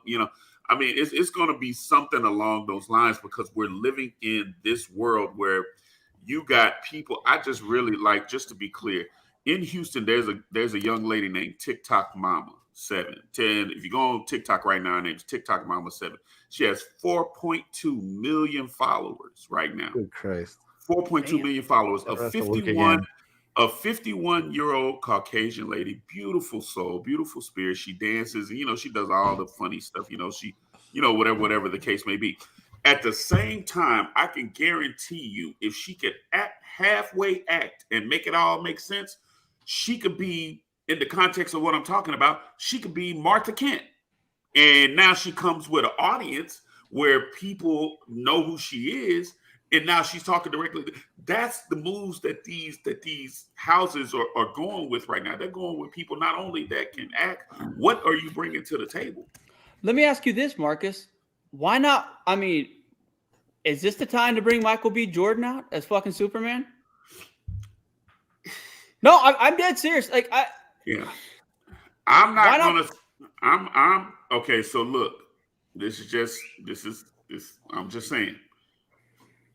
I'm not saying no to that, but the uproar from that would be so insane. People would be, it would be a riot. Black Superman. It's I ain't ready for them kind of fights. But would it make sense? Absolutely. Put Superman on a different Earth, like how they do. Put the the dude out. That's a move of immense proportions that could really work. But I don't think that DC is ready for that. I don't think that people are ready for that. That would be too much overload. Now put him in the movie. Once you get the Superman, put him in the movie. Maybe as Steel, put him in the movie. You know what I'm saying? Do something like that where maybe they working together on some shit. Steel would be cool. I see where you're getting at. It's a tough push. It's a tough push. I agree with you, Mark, because I think it's a tough push, but the name is right.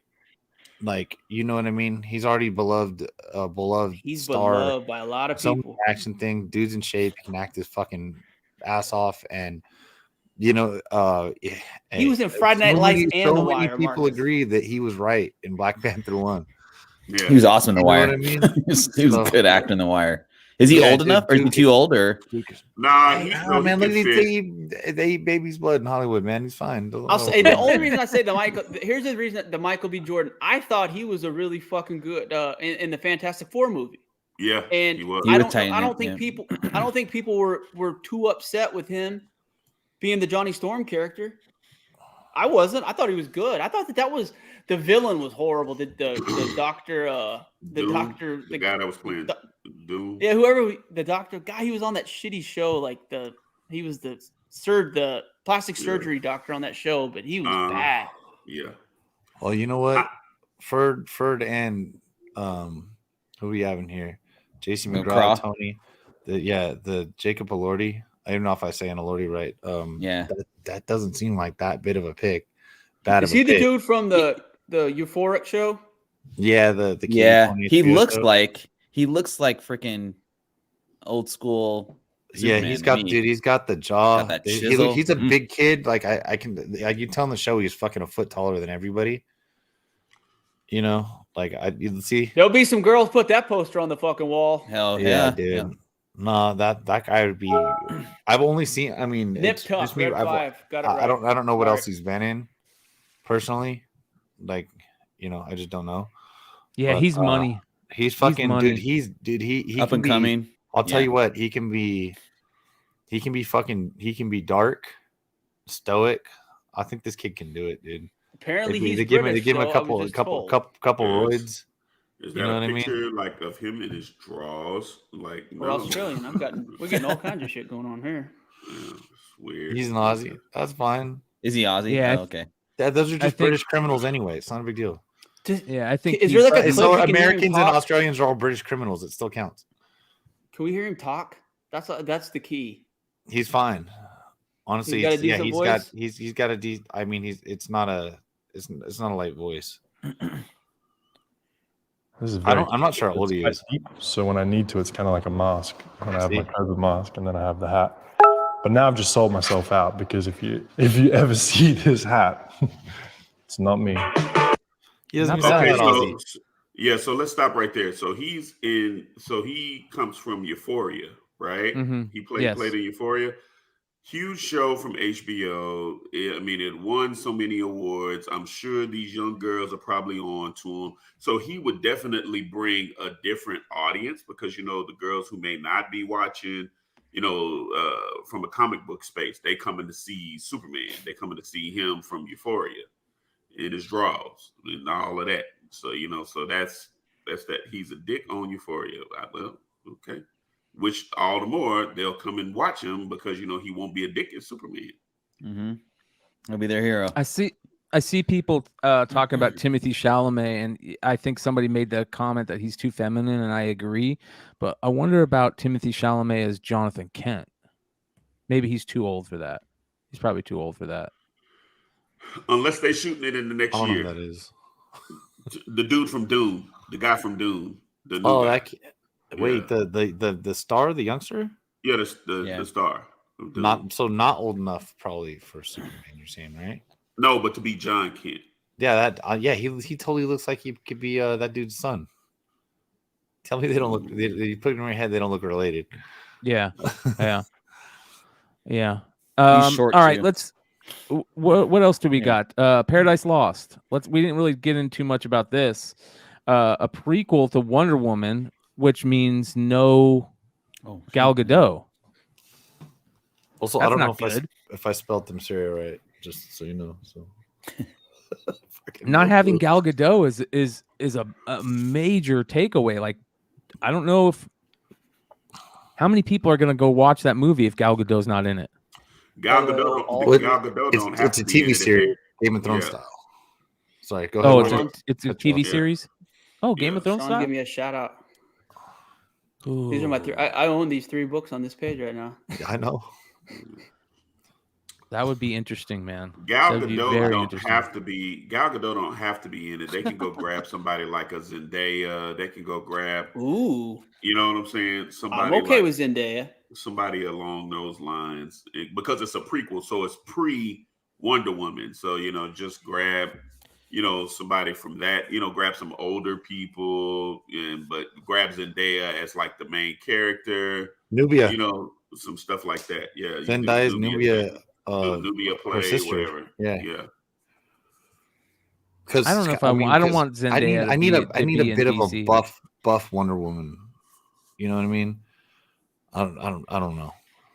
Yeah, I agree. Are we talking China? Way too skinny. She's small to me. Are we talking China? No, but Gal's like what? She like 6 feet tall, Israeli army. Like that's like she's fucking one dude. Hey, I feel sorry for the actress tries to fill those shoes, dude. I apologize, dude. Hey, Vinny, fucking kidding me? Vinny, the answer to that question is she is unfortunately not on the cover. If Wonder Woman was on All-Star 8, that book would be worth 500% more. That's the unfortunate issue with All-Star 8, is that she doesn't grace that cover. Yep. 36, her first cover.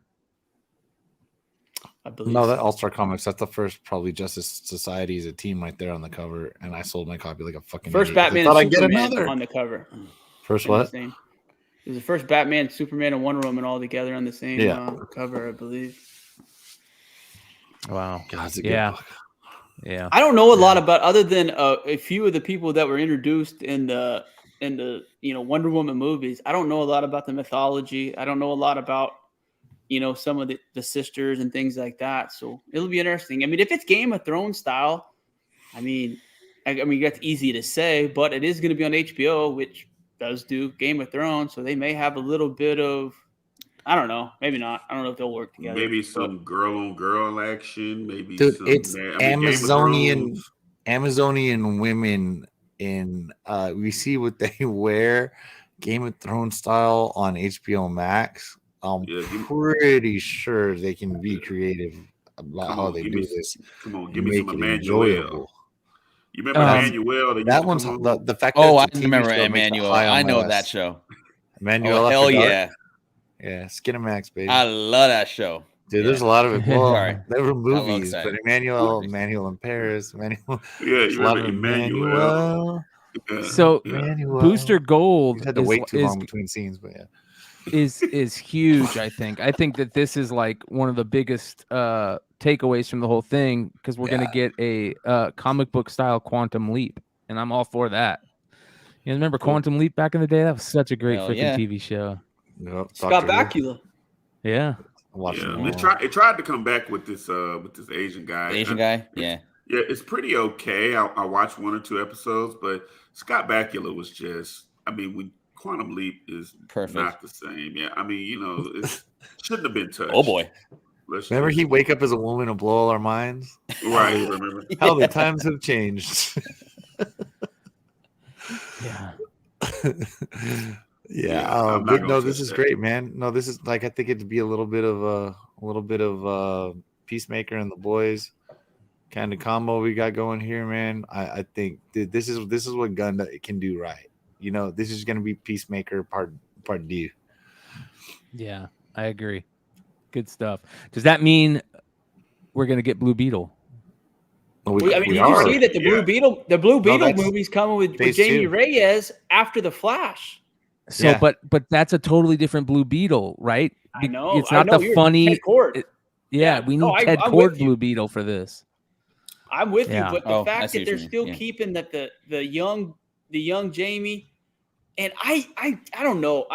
He said that the Flash is kind of what burst this new universe, but I don't know. I have a hard time giving any money to anything Ezra Miller's in. That guy's a shitbag. Yeah, did you guys hear? He said more than that. James Gunn said that the Flash movie is one of the best movies. He said something about it's amazing. It's one of the best movies there is that he's seen.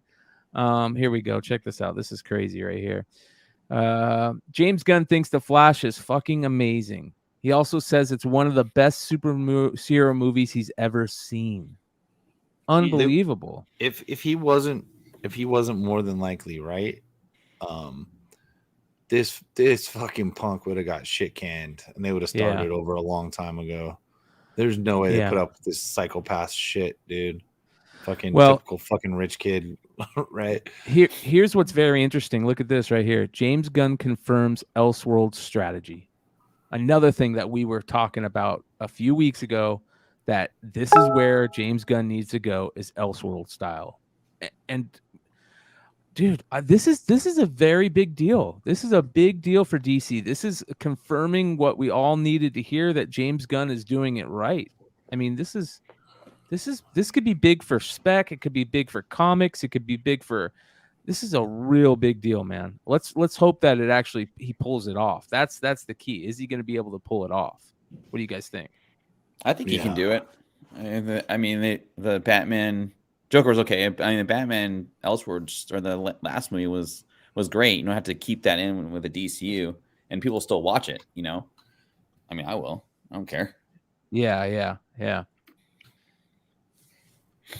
Yeah, I'm not gonna lie, dude. I'll be there by the first weekend. Fucking give a shit, dude. Yeah, we get our major characters or people that we're used to, and those stories about this guy being a fucking complete tool suck. But like, he's not.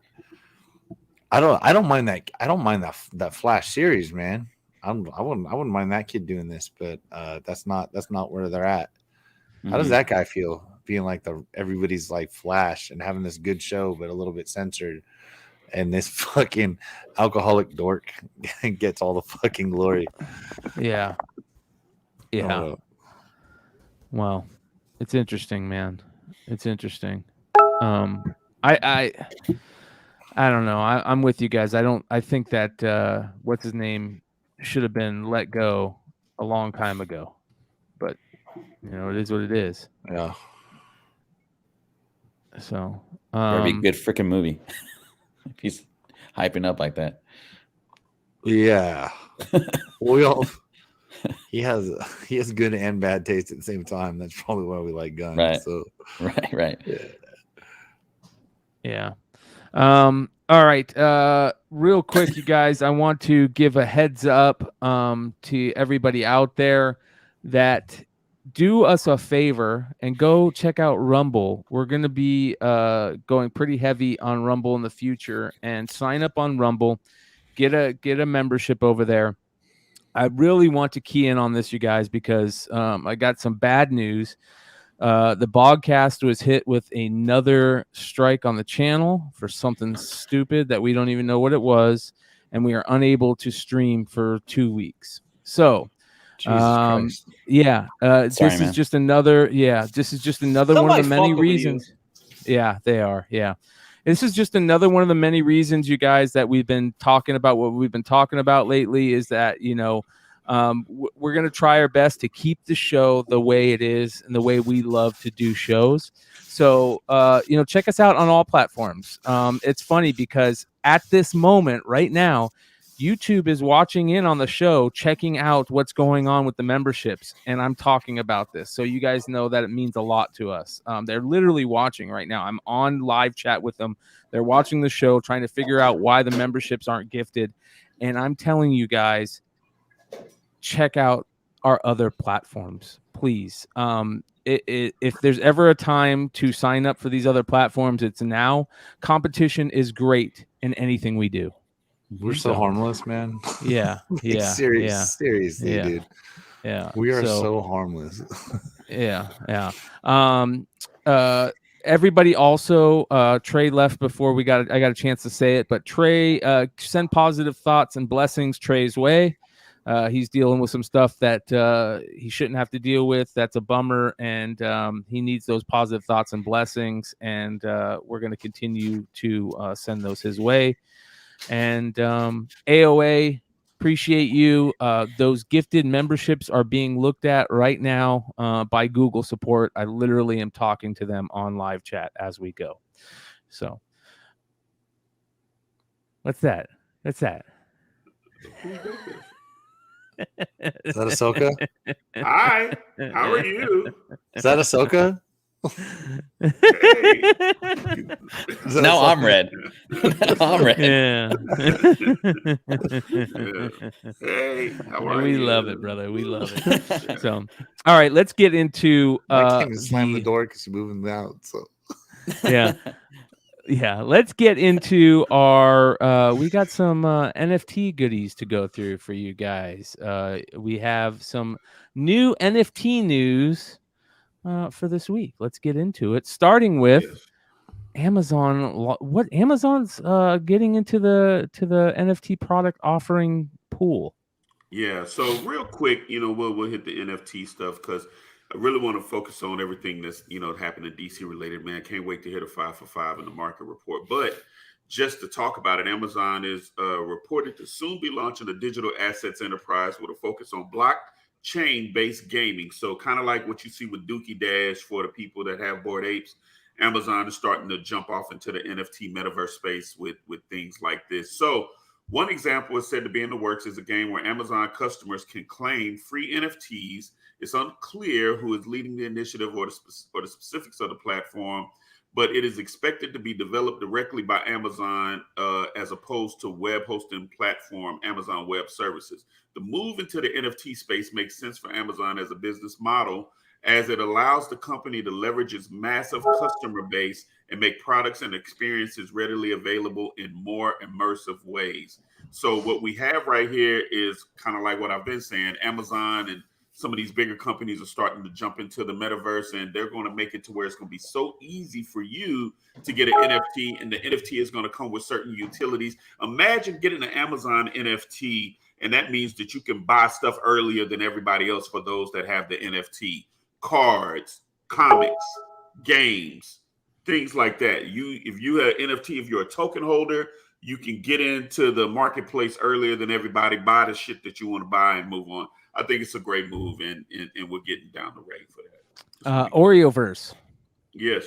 Oreoverse. Oreo is entering the metaverse, and it's entering with a limited edition cookie called the Most Oreo, right?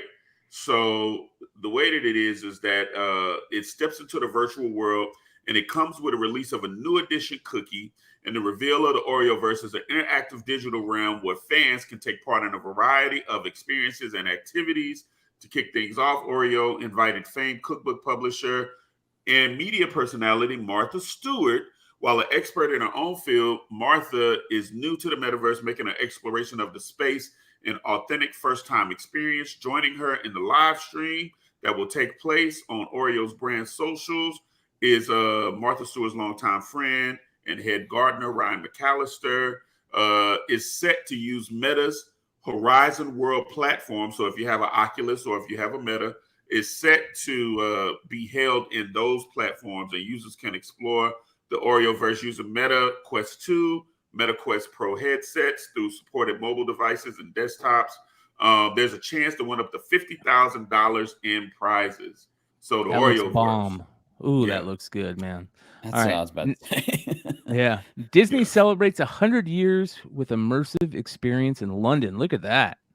Yeah, wow, man. There's so much going on. This is so cool. Yeah. I'm sorry. This is awesome, man. I love this stuff. Yeah, man. It's really a good thing. So I want to make sure that I grab the right thing here. 100th anniversary of Disney in London, or is it the 100th anniversary of Disney period? It is 100 years with an immersive experience in London, right? So it's going to feature several virtual and augmented reality activations, right? So Disney is celebrating its 100th anniversary with a unique and immersive experience, with the main event being Wonder of Friendship, taking place from May 12th to May 21st.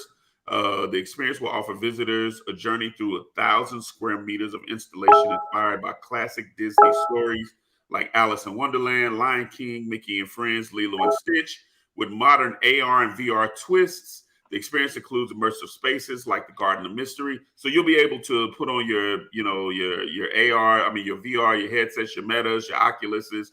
You'll be able to walk through the Garden of Mystery, inspired by Alice in Wonderland. You'll be able to, play with the bread and butterflies and the Queen of Cards guards. Visit Lilo and Stitch's Ohana Bay for tropical scenes and things of that nature. Taking metaverse into a deeper experience. They'll have AR filters that will bring the Disney characters to life. So, that's the whole AR piece. You got your phone, you scan it, and character be dancing in your living room. It's going to cost $21. The early ticket access is said to be available for H&M members in the UK and France for 2 weeks from January 25th to February 8th. And it's going to basically break down to $21 a person. All right. Yeah. This is the craziest stuff right here. It's getting even scarier, guys. Google's new AI system, Music LM, can create human-like songs. Yeah, so I know people that are already playing with this, and they're telling you that it is a game changer. Google has developed what some may say is a groundbreaking use of artificial intelligence, a system called Music LM that can generate music from text descriptions. You can type what you want, what kind of song you want, and it will produce the song for you just via the text. According to the system white paper, Music LM was trained on 28,000 hours of music, allowing it to create songs that sound similar to those made by human artists. The system can also build on existing melodies, develop a story from multiple descriptions, and generate music based on specific genres or styles. So you will be able to create music now for the people that, let's say I'm not a producer, I could type in what I want. Just like Chat GPT, you can type in what you want and it does a thing. Check it out. Let's take a listen.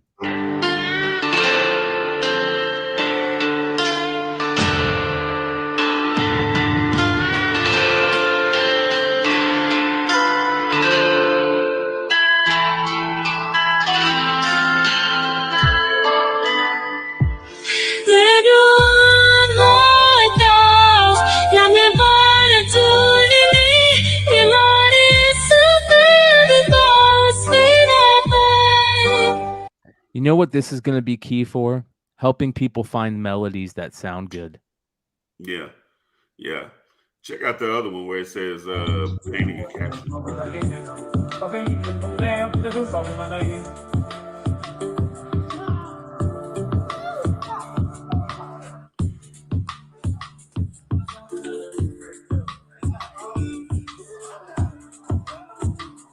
Crazy. Yeah. Now, Vinny said they aren't going to make it public for now and fear copyright infringement claims. But I know people that are already playing with this right now, like on the inside, and they said it is a game changer. Like I said, as with all of this, even with the chat, GPT stuff and, things like that. And like even, going into a deeper conversation where, AI is creating artists right now. There's a lot of infringement loopholes that they're going to start to get around. They're going to figure it out. So these things are coming whether we like it or not. And, I can't stress it enough. I'd rather get ahead of it than be behind it. And then it's inevitable where I got to use it. Right. So here's one that was created off this text. The main soundtrack of an arcade game, fast-paced, upbeat with a catchy electric guitar riff. The music is repetitive and easy to remember with unexpected sounds like cymbal crashes or drum rolls. And here's the song it created.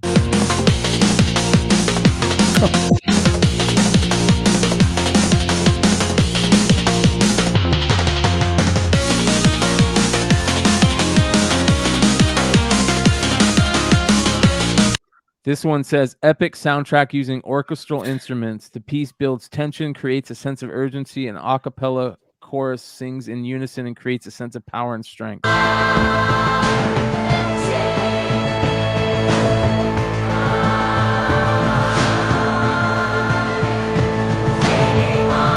And finally, we'll go this one. This one says, an R&B hip-hop music piece, a male vocal rapping with a female vocal singing in a rap-like manner. Beat compromise a piano playing chords of the tune with an electronic drum backing. The atmosphere piece is playful and energetic, and it could be used as a soundtrack at a high school drama movie or TV show and played at birthday parties or beach parties. Here we go.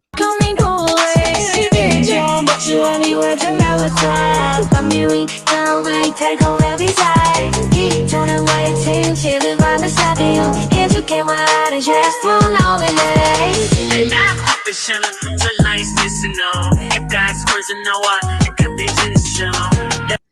crazy, guys. So let's just park here again.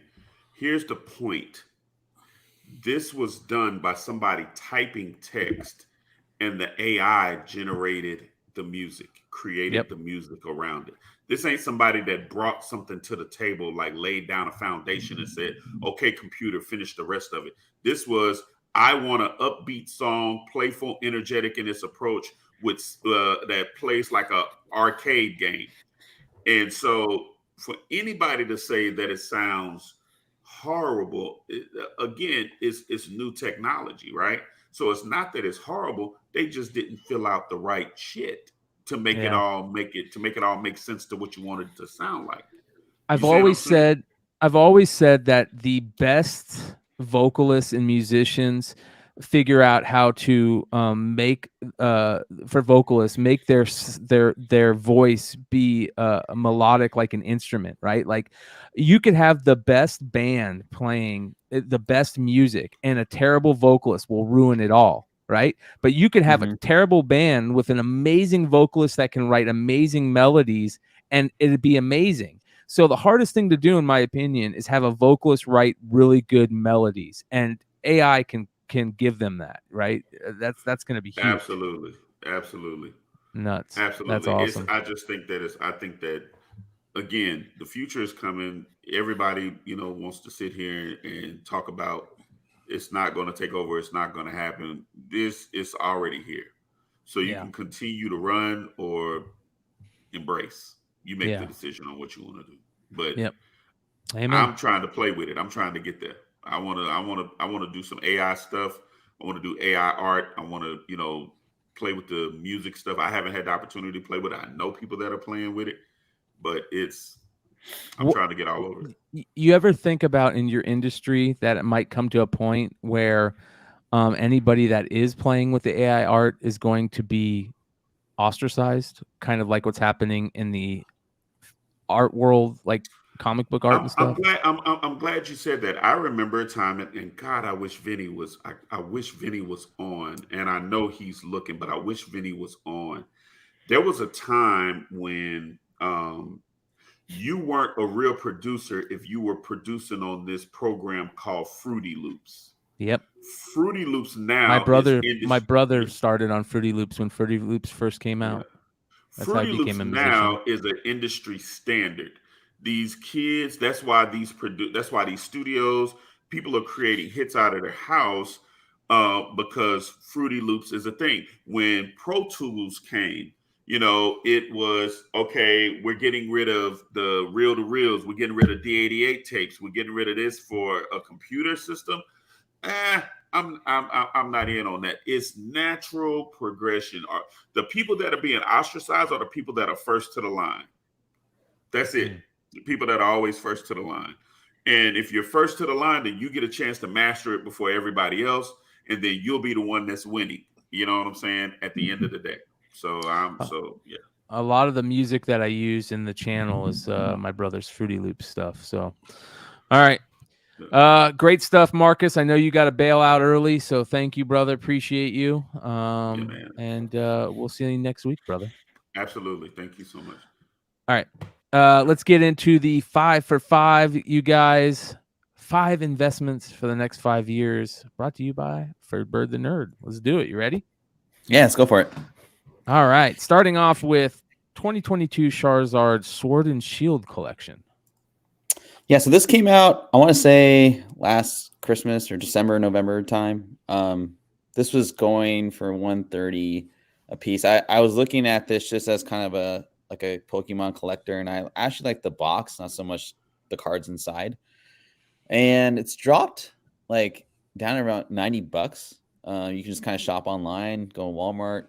I swear I saw it at Walmart for like $90, but people are trying. I think they made too many of these for the initial run. It just didn't sell very well. I was just gonna buy one and just like put it away. Exactly. But now that's, it's lower than initial MSRP. It might be a good buy just to have it and put it away in your closet for the next 5 years. I mean, everyone loves Charizard. I mean, that's the card to get, and this is a pretty cool collection anyway. So yeah, amen. Amen. I hear a lot of people talking about this since December. So good stuff. Yeah. All right. Next, The Last of Us #2. Yeah. So obviously, The Last of Us, it's been kind of the hot property in general for very good reason. The last episode was awesome.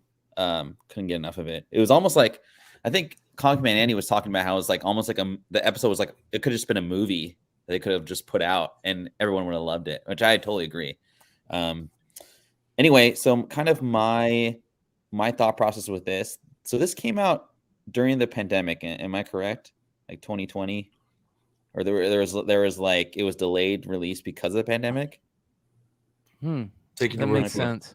Yeah. Okay. So I figure this is probably a low print run. It kind of falls in that whole, like Vinny kind of talks about with the whole, I don't know if you get PS4 or PS5, but I think this game, if I'm not incorrect, it came out kind of when PS5 was kind of get introduced like slowly. And so I feel like the print run on this guy is very low. I hear some people love this game and some people hate it, but for $20 sealed, I think that's a pretty good investment for the long term. So like a little buy-in, and hopefully this goes up in price. Yeah. The Last of Us stuff, you guys, is selling for crazy on eBay, still up. We talked about it last week. Sean talked about it and how it's just amazing how everything's kind of still going up after it's come out, and it's still moving. Raws are like 600-700, which is crazy. Yeah, fucking wild, dude. Yeah. And you know what? I like any spec for $20. Yeah. Straight up, dude. You know what I mean? You never know. Next, Roderick Arias, Bowman Chrome Mega, one recently pulled by our man Yeezy Yee on Instagram. Yeah, congrats. I don't know if Yeezy's in the chat, but yeah, we were kind of going back about this yesterday. So Roderick Arias, I believe he's the number 1 international prospect last year. So the 2022 list, I guess is that what that counts for? He's a Yankee. Like we Jason all know how Dominguez. Jason Dominguez, so out of the gate they come out pretty hot. A Bowman Mega Chrome though, I bought one actually the other day for like $5.99. So a single? A single. Not bad. Not bad. Yeah. Not bad. It's not, I don't know if it's going to be a 9.5 or 10.0 PSA, but for $4.99 on instead of having to buy, the 2022 Bowman Chrome, I figure this is a great buy. If he pans out. Mojos are my favorite refractors. Yeah. By far. I love Mojos. And this Bowman Chrome, like I can't put my money into hopefully getting a Roderick Arias or whatever single I'm trying to look for. They're just so expensive right now. But yeah, if you can find one for like $10 to $20, I say go for it. Very cool. Very cool. Shout out to Rhinoverse, who said he ran into Yeezy at the card shop today. So very cool. All right. Finally, fig pins. It's funny that you have these because I'm got some that I'm getting ready to sell. So sweet. Yeah. Actually, vintage, our boy Phil actually came to Seattle last year for Emerald City Comic Con. And he actually stayed with me the weekend. He crashed over here, and one of the things that we were looking for were fig pins. These are the two from Emerald City right here. Oh, sweet. Did you? Oh, you got those two? Yeah. We Sailor Moon and Pluto. Yeah, I scooped up the Dragon Ball Z one, and I want to say that Boba Fett was there. I can't remember, but this is kind of like a weird niche. Like they go for like what, $20, right, Brian? $20 to $30. Yeah. What you pay for them? And I paid 15 a piece, I think, for them. Yeah, they can be. They can go 10 to 30, I think, something like that. What I think is cool about them is not only the art, but they kind of hit like across like kind of collectors. So there's like they're limited. Yeah, and they're numbered, right? So like what number you're getting, which I think is really cool. The boxes are clean. Limited 1 of 1,000, and it's got a little QR code that tells its number on the back. It's very very future. To be sure though, I don't believe that all they limited. all They're have not a print all run limited. on there, but that they're all limited. Like I know I bought. So first off, I love these things. Right when I see the con, I stand there.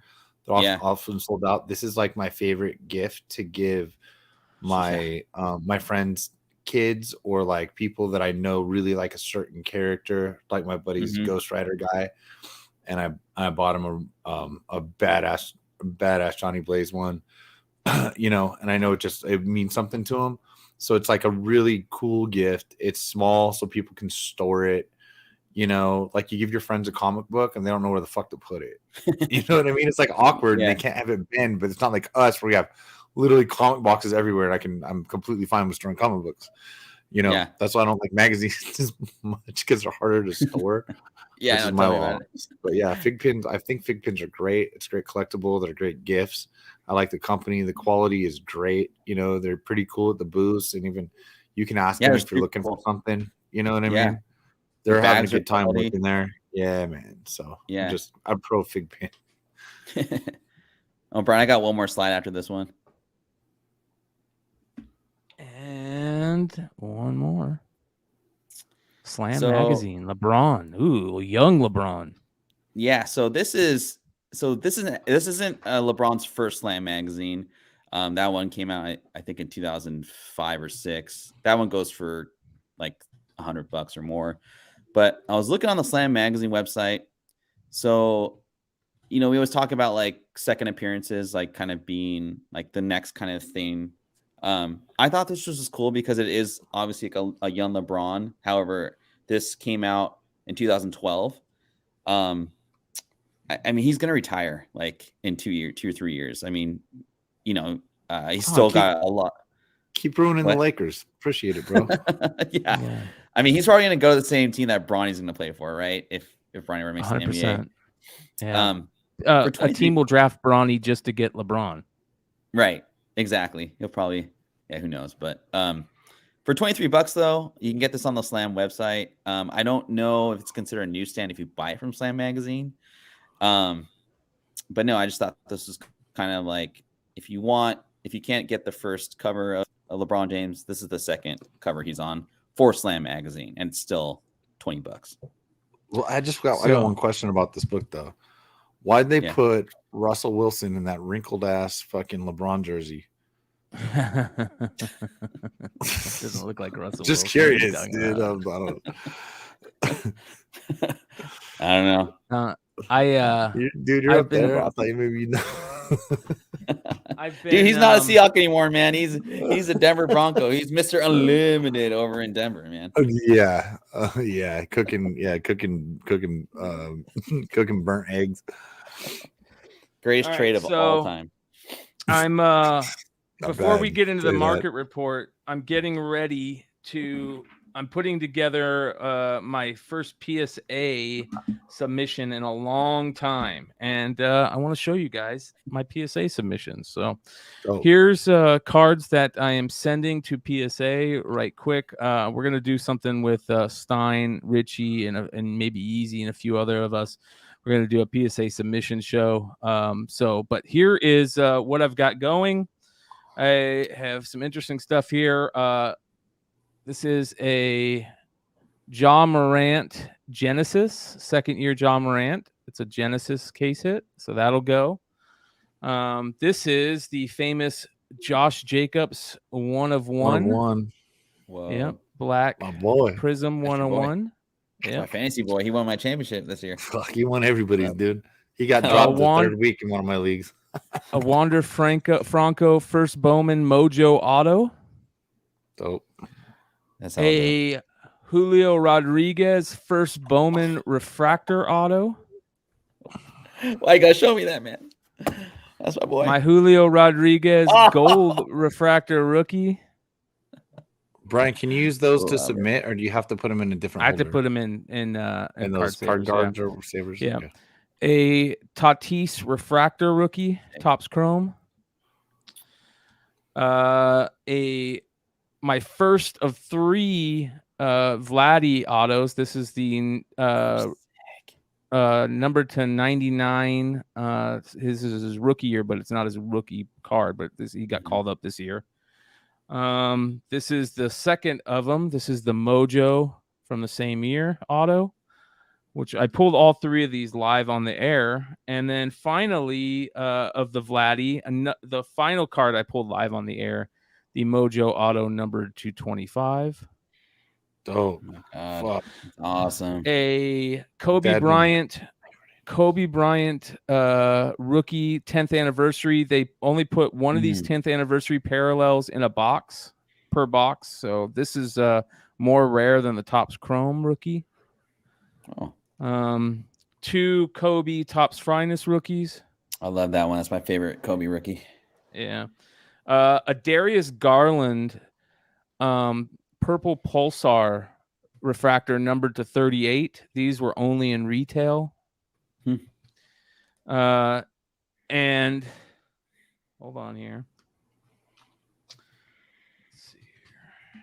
1, 2, 3, 4, 5, 6, 7, 8, 9, 10. So these are 11, like $10 or 12, $15 13, tier, 14, right? 15.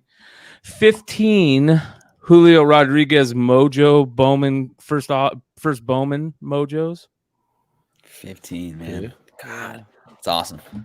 The guy's decent at baseball. Yeah, it's pretty good. Joker, green prism rookie. So underhand granny. What's it doing? Yeah, I have He's 4 so Bobby Witt Sapphire first sick. Bowmans. Those are going. Nice. Nathan McKinnon SP Authentic rookie auto. A Bobby Witt first Bowman numbered to 50.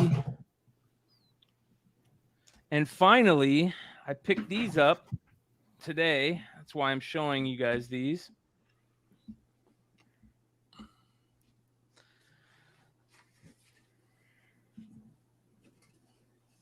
'86-'87 Fleer, including no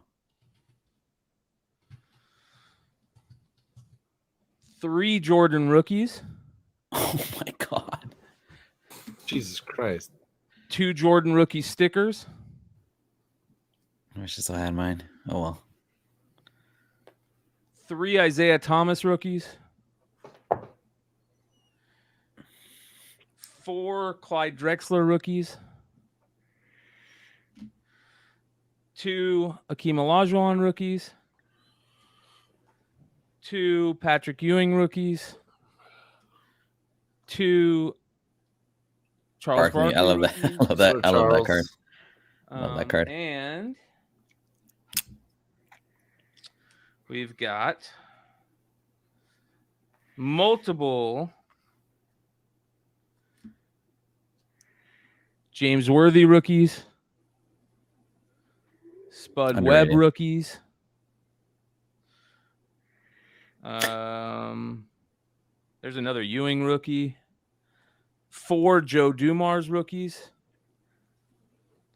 4 Chris Mullen rookies. What the We Christ is continue. happening?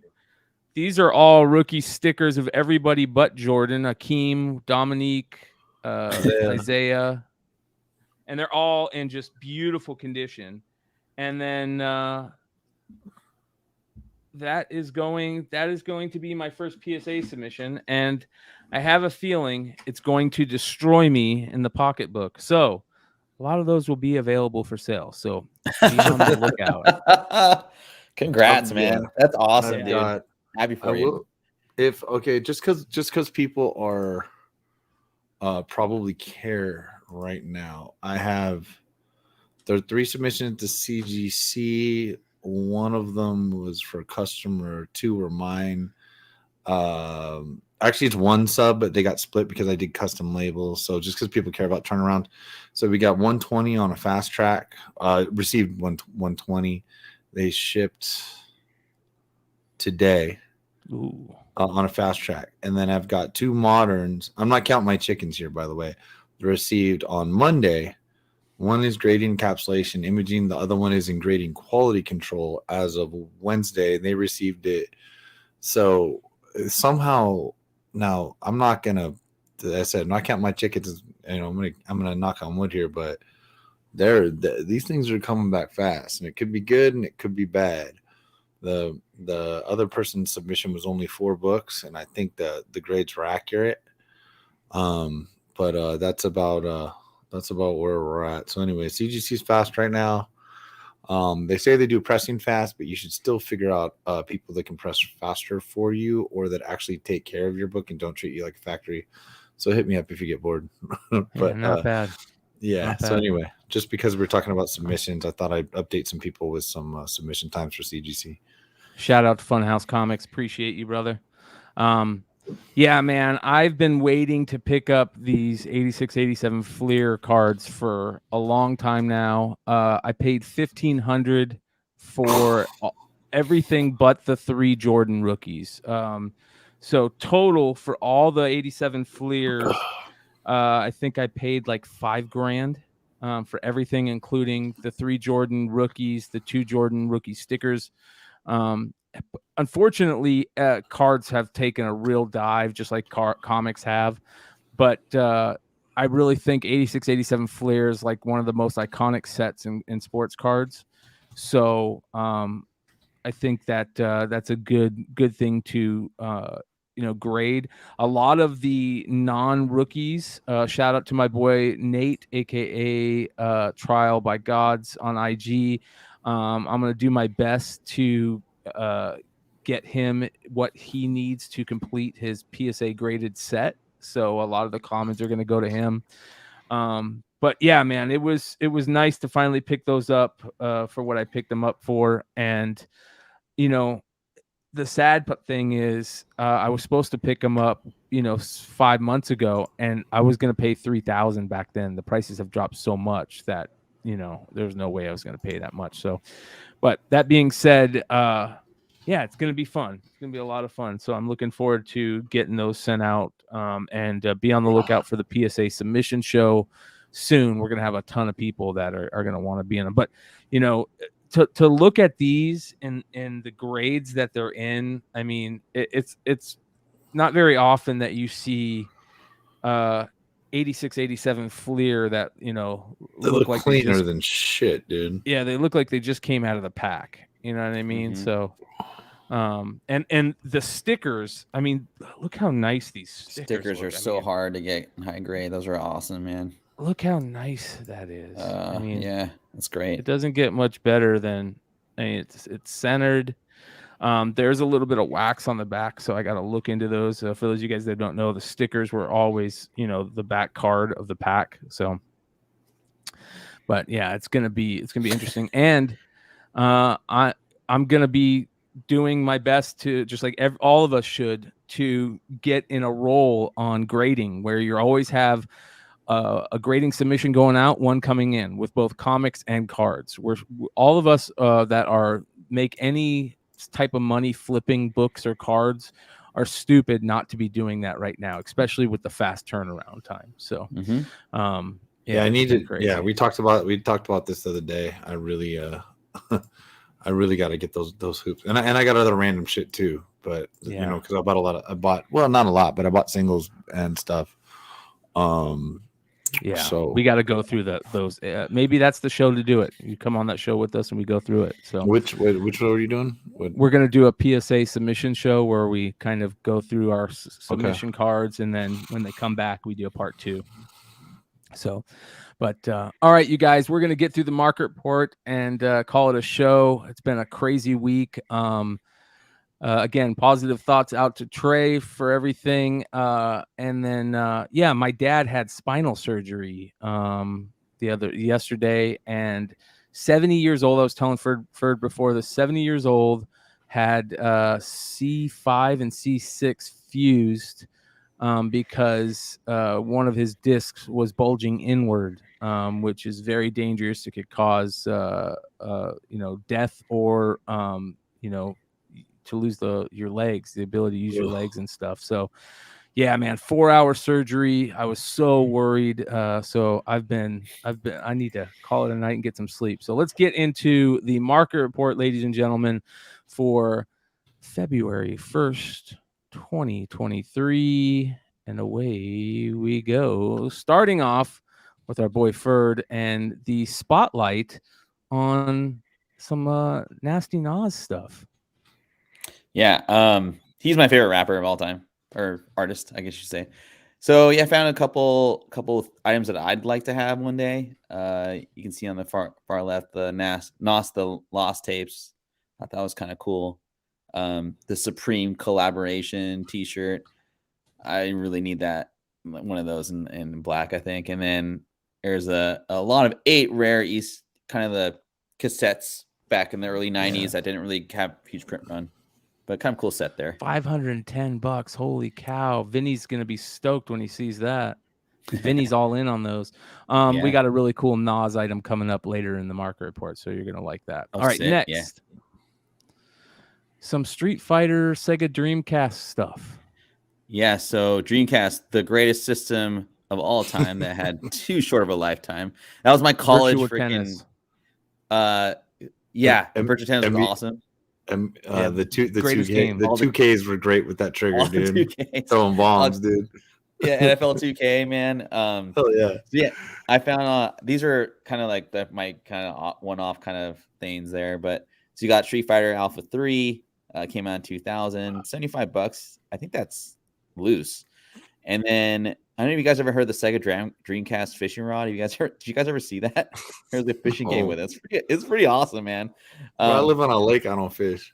I love the fishing game. That was fun. Yeah. Yeah. And then for all you Hello Kitty nerds out there, they did have this random Dreamcast Hello Kitty limited edition, which I thought was kind of cool. Yeah. Yeah. All right. Next, for the Star Trek nerds and Magic the Gathering nerds, Star Wars is not for nerds. That's for cool people. Yeah. We're not Star Trek fans. TCG. Okay, I'm still a Star Trek fan. Whatever, dude. So kind of my segment on this one was more so like the mid 90s like trading card game boom, and these were the 3 games. I think you could throw, what was it? There was like a Lord of the Rings game out there, but I just couldn't find any recent sales in the mid 90s. But these were the games that were like out when I was in middle school. I thought that was kind of cool. An original Next Generation limited box for $500. The singles don't go for that much, but the unopened boxes go for a ton. I think, which is nostalgia. People still grade the Leia card is awesome. That's probably a really good fucking buy, huh? Yeah. So that came in the reflection. Because we all know that's not like a thing with them anymore. Yeah, they want to erase Slave Leia from Star Wars. Yeah. That's why I picked it. Yeah. So this came in the reflection sets that came out like in the early 2000s, I want to say. And then if you're a revised set builder, like that was one of my favorite cards because I played red decks back in the day, and that was always a tough card to find in a revised pack. So that's why I threw it up there. Nice. Yeah. And finally, we've got some G.I. Joe stuff. So I know a lot of people probably prefer the mid 80s G.I. Joes. I was really big into G.I. Joes like in 91, 92. And these were the neon colors and plastic weaponry G.I. Joe era.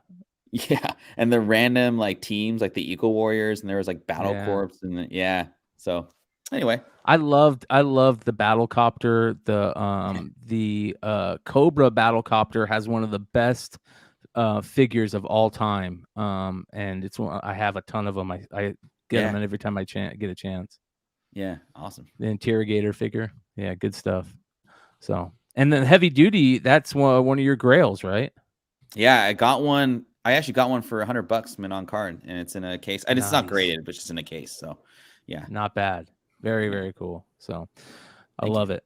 All right, let's continue on. We've got some cool signed books coming up. Nightmare Before Christmas, a CGC, a Signature Series 9/8 signed by Danny Elfman, the amazing musician and voice of Jack Skellington. So that's pretty cool. $280 on that. I feel like that's a pretty cool buy. And then Little Mermaid #1. That's just a tough book by Dark Horse to find, period. If I remember correctly, shout out to Blue Green Artifacts Tony on that one. He brought that up a while ago on old Flipside stuff. And then that's signed by Jodie Benson. Which is Jodie Benson the new Little Mermaid, or is it the old one? I'm not sure. So, Sure. but Rise of the Black Panther #1, raw copy signed by Stan Lee and Chadwick Boseman. Another one sold for $450. I love how the Chadwick Boseman pops with that gold on that Black Panther. It looks so good. Yeah. So, next 3 big hitters sold recently. Amazing Fantasy 15s. There you guys can see the prices: a 6.0, a 4.5, and a raw. Just ridiculous money. People seem to be dropping big books pretty crazy as of late. So, more signed books. Love the Star Wars Force Awakens #5 signed by Adam Driver, Signature Series 9.8. Such a great cover, cool book to get signed. But I love that Halo, that CGC 9.6 Halo Uprising, signed by Master Chief and quoted, which is very, very cool. So that's awesome. And then a Halloween Night Dance #1 signed by Jamie Lee Curtis and John Carpenter, which is awesome. 8.5, but probably super rare. So next, that Catman comic book #14 is such a tough book, and a book that I've been looking for a long time. And I just it's tough to pull the trigger on a copy that's that damaged, but that is a major creator first. I believe that's early Ditko. Is it early Ditko? It's one of the early creator first. But Hellboy Dime Press #4 and San Diego Comic-Con #2 sold for $475. And that Dime Press, tough book, signed by Mignola too. Oh yeah. That's tough. Plus, they had ones that came out of a case back in the day that people don't know the story. They came out of a case, and people graded a bunch of them. They kept coming back restored, like they were colored in, but they were literally like from a reputable guy that literally it was in Europe, factually, right? Yes. Germany, I think. Germany, yeah. I don't know if it was. I want to say Italy, but I could be completely wrong about this. So it was impossible with those dime presses. So I don't know if it was just a bad experience or what it was, but that's definitely. There's 2 couple Hellboy books to have, but that's clearly the first one. And cool. Catman Comics volume 2 #13 is first Joe Kubert. So love that Star Wars annual #4 JTC 1 in 25, $408 raw. Wow. Yeah, that's an understatement. Wow, dude. Yeah. Okay, I had no freaking clue on that. Right? That's nuts, dude. Yeah. Nuts. Next, how about this one? I've never seen it. I want it. Picture Parade #1, Atomic Bomb cover, 1953. What a crazy cover. Look at the art on that, with the cactus, the swirl cactus, and the coloring. That's such a crazy book. $611 raw. One of my favorite all-time Joker covers is that Detective 69, along with a lot of people. $4,000 raw. And then 1935, Walt Disney's Donald Duck, supposedly the first Donald Duck comic book. I know we've been down this road before. I can't remember if it is or isn't, but $308 on 9 bids. Next, there's that we got to talk about Ghost Rider all the time, man, because it's just that good. Ghost Rider, all new Ghost Rider #1, the Felipe Smith 1 in 25, sold for $611 raw. I have one at CGC. Yeah, yeah. I hope I did. Please give me one of those fuck up 9.8s. Right? Because it's not 9.8. Cha-ching. Please give me a fuck up 9.8. Please. Please let it hide in the case. You missed that little crease. Please, fuck color up, man. It's black cover. Come on, par for the course. All right. All-Star Comics #1, the first RRP edition, tied with the Hush book 608. That's such a tough book to find. Sold for $500 raw. And then look at that gorgeous Archie's Madhouse first Sabrina the Teenage Witch. There was 3 issues that sold for $4,661. There's only for one of so them. much money. Yeah, exactly. 2 throw-ins, man. Yeah, I love that cover too. It's a good cover. All right, the inside first page is a good one. That's one of the ones where you could It's Sabrina's on the first page. That's one of the ones you could grade the first page or grade it coverless and still fucking make you fucking like a grand. Because then you could see the full first Sabrina, you know. Yep. All right, Eminem stuff. Let's take a look in on what they're going for. A 9.9 Spotlight variant sold for $3,000. Wow. A 9.8 sold for $11.28, and then a 9.8 regular sold for $8.17. That's about going rates right now, about $1,000 to $1,100 for the Spotlight, and about $7 to $8 for the regular. And a friend just sent me. I got 4 of the not Spotlight, 4 of the others at TGC, and said a 9.2 of the regular would just hit $335 in the sale. Nice. 9.8s are going to be tough. I think we've all talked about this. They ship like absolute shit. I don't know about the Spotlight because my dumbass missed out, but the other ones, yeah. So I'm waiting for my free money to get back to me.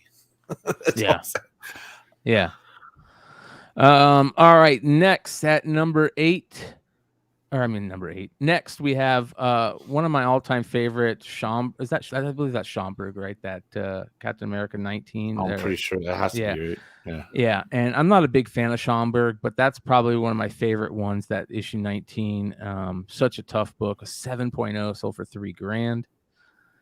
And then look at that, the Bitcoin Comic Handbook. That's awesome. I've never seen that. I wish Marcus and Vinny were here. $286 on that one for 19 bids for a 9. I don't know how and where it came from, but I feel like that's a book that would be mishandled because it's not a comic person's book. Yeah. So I feel like a 9.8 would be difficult. But yeah. Saga number 1 RRP 9.8 sold for $3,000. That Boston Federal Bank Road to Ruta and Wishes and Rainbows are 2 of the rarest comics out there. Stein talked about this on the Almost 10 months ago. Yeah. And there's 2 copies sold for $518. That's awesome. Scooby-Doo number 1 sells for so much money, and it continues just to sell for ridiculous amounts. A 5.5 sold for $1,125. Look how nice that red cover is, though. So good. Good. A Jim Lee, Zatanna, and Hellboy 11x17 sketch sold for $2,000. 1966 Incredible Hulk T-shirt from the comic book ads sold for $330. Cool. A rare 1966 Batman Unbreakable comb unopened on card sold for $420. And a 1979 Incredible Hulk Stretch Armstrong toy sold for $1,200. Next, we've got a newsstand 9.4 Black Panther number 2 sold for $335 at 9.4, which is crazy. There you go. That was at $2,000 before. Yeah. Oh my god. Wow. Yeah. And a Spider-Man number 1 9.8. The Walmart UPC edition sold for $2,000. Love that book. Greatest cover of so Spidey bad. history. I don't give a shit what anybody says. I agree. And then I love the Mortal Kombat number 1 collector's edition from Midway. 9.8 sold for over $2,000. Such a killer book. Wow. Next, a Raw G.I. Joe number 21 newsstand sold for $355. And then one of the rarest Snake Eyes cover ever, the G.I. Joe Snake Eyes and Storm Shadow 19 Purple Rain variant sold for $621 raw. That's great. That's impossible. And then Batman animated series Almost Got 'Em unopened. First appearance of Harley Quinn sold for $510. After Comic Scene 32, but yeah. I have it on eBay for $8,000. The popular Nobody will buy it. Yeah. The Popular Magazine November 1909 football cover. Look how awesome that cover is, you guys. That cover is so amazing. No helmets, those crazy uniforms. 1909, you guys. Over 114 years old. Yeah. $800. That's amazing. Shout out to Ferds, 5 for 5 last week. Here's a Back to the Future number 1, the Sports Almanac variant sold for $1,100, a 9.8. And then let's get into some of the toy stuff. Vintage Playmates Super Shredder, the Chef Boyardee mail away. This is just his accessories, just the weapons sealed, sold for $355. A Storm Shadow from Argentina carded, sold for $441. Sick. Yeah. Bear Brick Arizona Coyotes edition. Never seen that. Never heard of it. Sold for $223 for you designer toy fans. And then somebody scored a killer deal. Got the Toy Biz Spider-Man 2099 unopened toy with the white variant for $242, you guys. That was a $600 to $800 figure recently. So somebody's just got an amazing score right there. Next, vintage Sonic the Hedgehog plush from 1993, $256. A Toy Story MR Mike Rockin' Robot Play School that still works, sold for $321. 2 super rare Thundercats figures, the Rampagers Stinger, and the other one is Driller on card, both sold for over about $2,500 a piece, so $2,750 and $2,400. Super rare. How about this one? 1991 Hook Peter Pan food fight figure. Supposedly the holy grail of Hook figures, sold for almost $400 on card. Sean, do you know about the Megator figure? I don't.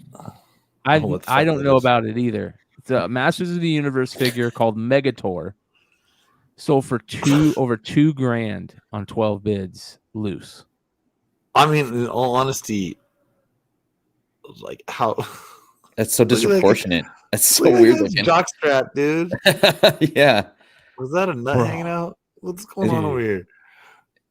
Yeah, I don't know. That can't be real. 12 bids too. They didn't attach hair. You know what I mean? Yeah, right. Yeah. It's only like plastic. moss.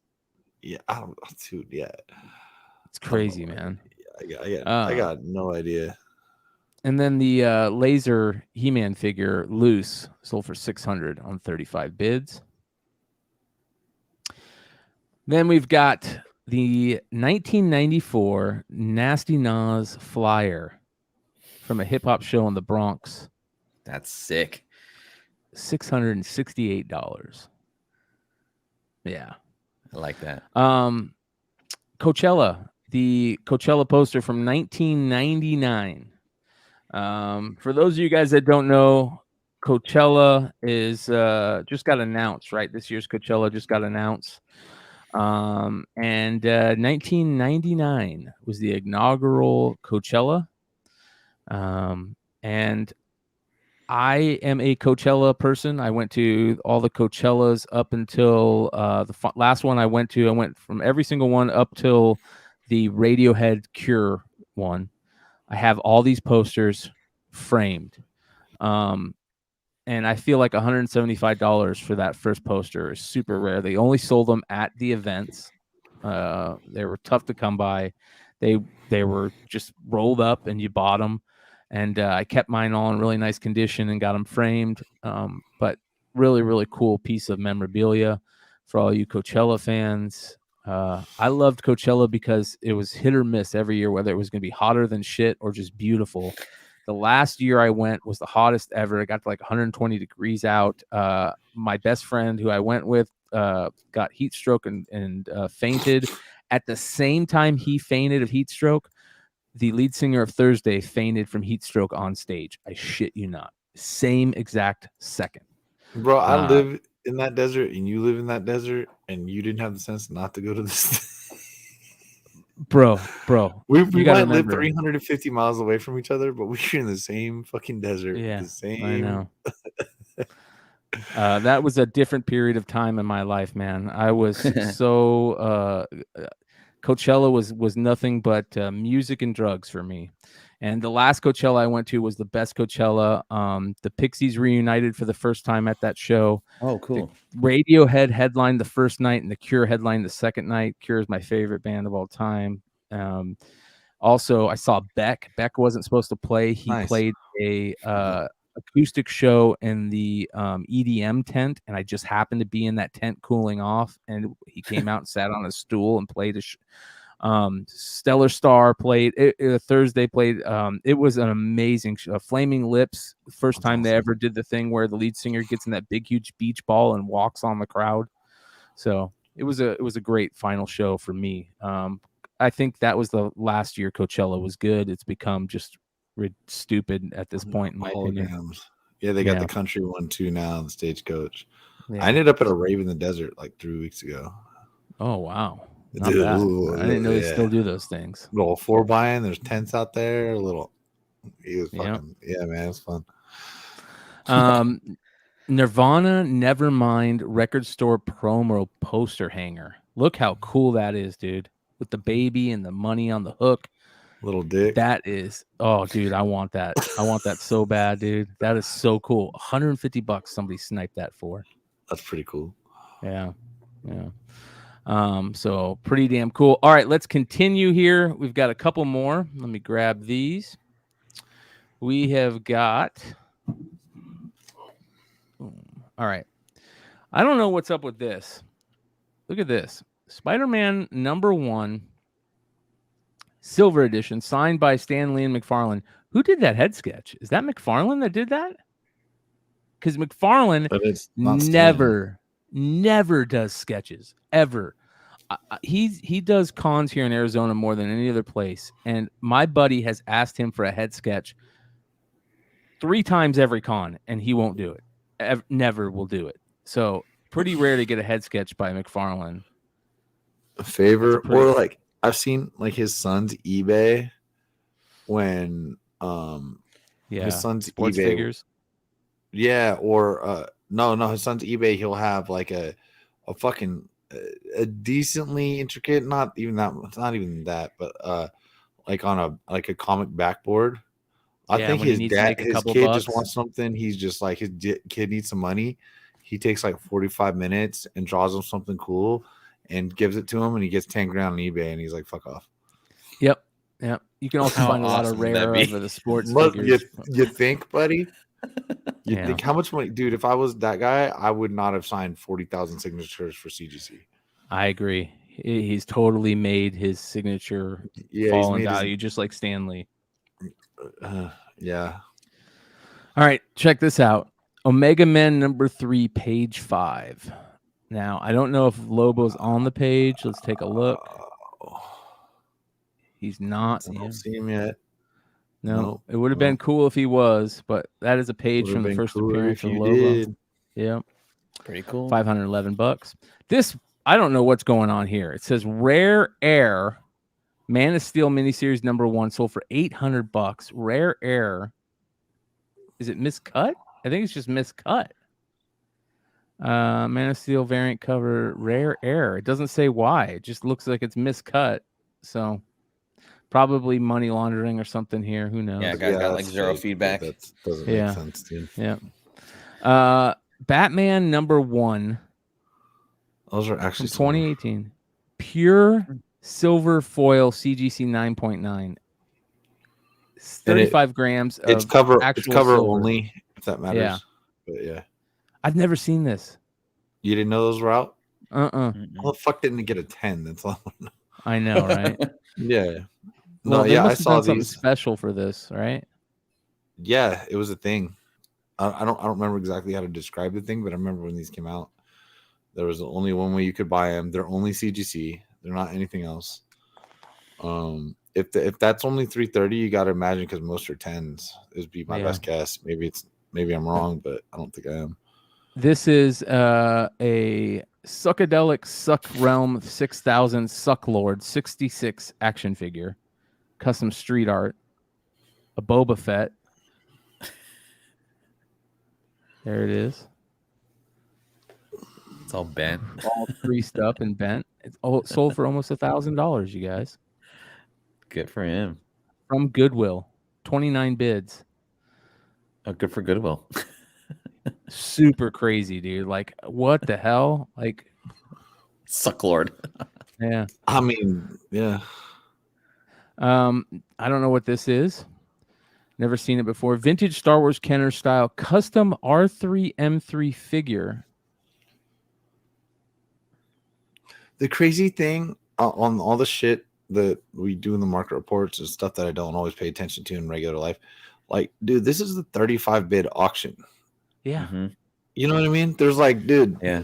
I feel like if I put this on my eBay account, it would go for like $1.25.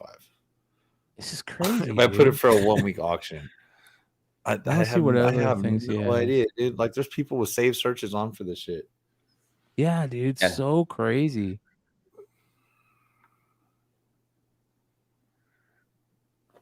Look at that. $117 for a R3PO, K3PO, 000. Stan Solo did a 000 figure for $219. So, all right. Cases. You guys know I love looking at cases sales. This is the original G.I. Joe case. Has all the cards and all the backpacks and stuff. All the first figures, you guys. First Cobra, and it looks like a Mickey Mouse Cobra. Everybody but Snake Eyes, $537, you guys. Somebody frickin' scored big time. Look at these figures. All the first figures, a Mickey Mouse Cobra, all the accessories, Weapons, including the headset with the antenna not broken, all the cards. Like, what a great buy. So be on the lookout for stuff like this. This is some antique person that got it. Night Force. You guys know I love talking about the Night Force toys. Here is the Night Force Toys R Us set. Sold for $325 loose. Mini Thundercat figures. Have you ever seen these? Never seen these. Mm-mm. These are miniature Thundercat figures, glass light, all of them. I mean, they're not. What are they? They're toys, yeah. Yeah, but they're not from the United States. They're not from the United States, though. No. Does it scroll down if you don't mind? See if it says which country. I'm guessing. Let's see here. Doesn't say. Does not say. But let's take a look here. We got the weapons too. TV toys. Miniature. Looks like I'm thinking Spanish. Spain, probably. Yeah. Actually, not Italy. Yeah. So pretty cool. All right, here's some more cases. Star Wars Return of the Jedi case. Look how much it sold for, you guys. From 1983. There's the front. Sold for $660. It had the card inside and the red. It's empty. The case is empty, but it had the red interior. Sold for $660 just for the case, you guys. Had all the stickers. Mm-hmm. Empire Strikes Back one sold for $260. Same. Red interior. Empire Strikes Back cover. That's nice. $260. And finally, that is it. Finally, that is the market report for February 1st, 2023. Good I want to thank everybody for hanging out with us. Real quick, before everybody leaves, I'm going to drop a link in the chat for something important. We talked about it earlier. There is, hold on here. We are unfortunately, you guys, the Bogcast has been hit by a copyright, or not a copyright strike, a strike for somebody did something, sent something in, said we did something. But what I want to do is I want to have everybody, let me go ahead and I want to have everybody go check out rumble.com/. the Bogcast. Rumble.com/the Bogcast. I'm going to put it in the link. www.rumble.com/the Bogcast. There it is. I put it in the live chat, you guys. We only need 25 people to subscribe in order to live stream on Rumble. I went and looked for the On the Radar Rumble, but I don't know if Trey has put it up yet. So once that's up, we need you guys to go do that there. But 25 people to follow us on Rumble, and we can live stream over there. And if we can get 25 people to follow us on Rumble tonight, we will live stream the Bogcast tomorrow. I really appreciate it, you guys. If you guys sign up over there on Rumble. Rumble is going to be the place, hopefully, where we can continue to stream and not worry about, getting in trouble for saying stuff. YouTube keeps hitting us with ridiculous demonetization, copyright infringement, and strikes because people get mad and petty and go find reasons to strike us. So Rumble is a competitor to YouTube, where it's basically like free speech over there. You can kind of say and do whatever you want. It's old school YouTube, which is why YouTube is the amazing thing it is because of how old YouTube used to be. It's become really, really nanny state nowadays. It's we can't continue to do the show the way we love to do it. So make sure you guys sign up at Rumble. And just because if there's people there you don't like, there's people on fucking YouTube you don't like either. So yeah.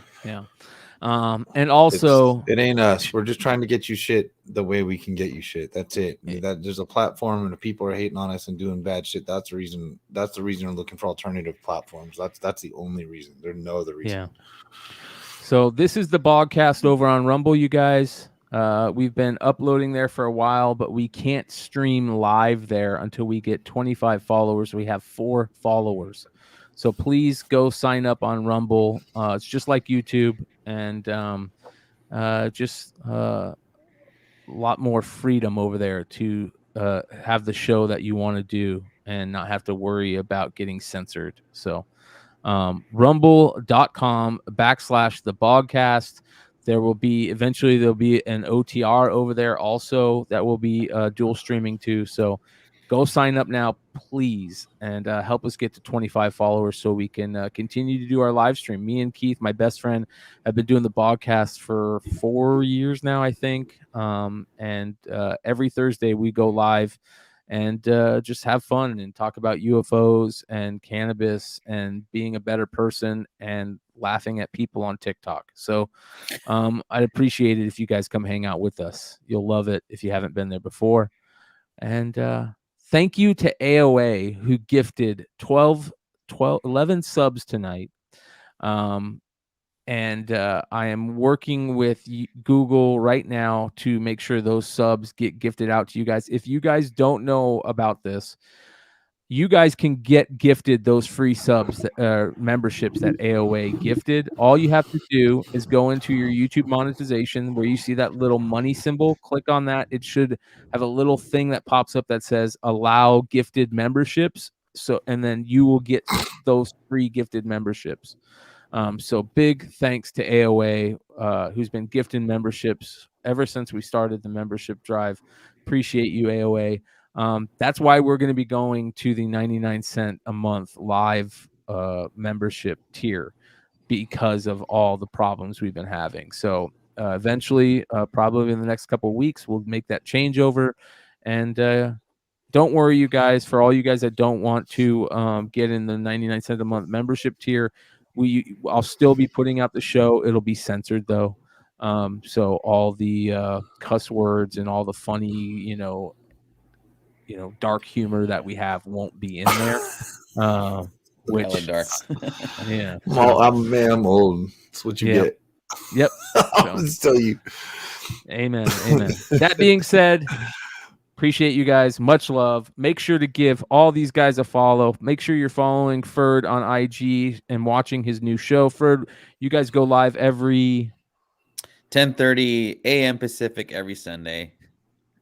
There we go. You guys had a great show last Sunday. I saw you were talking about Show High and a lot of fun stuff. Yeah. You're doing it with your best friend too, which is very cool. Yeah. So, it's a great way to just hang out with the homie and keep those good relationships together. So we have a good time.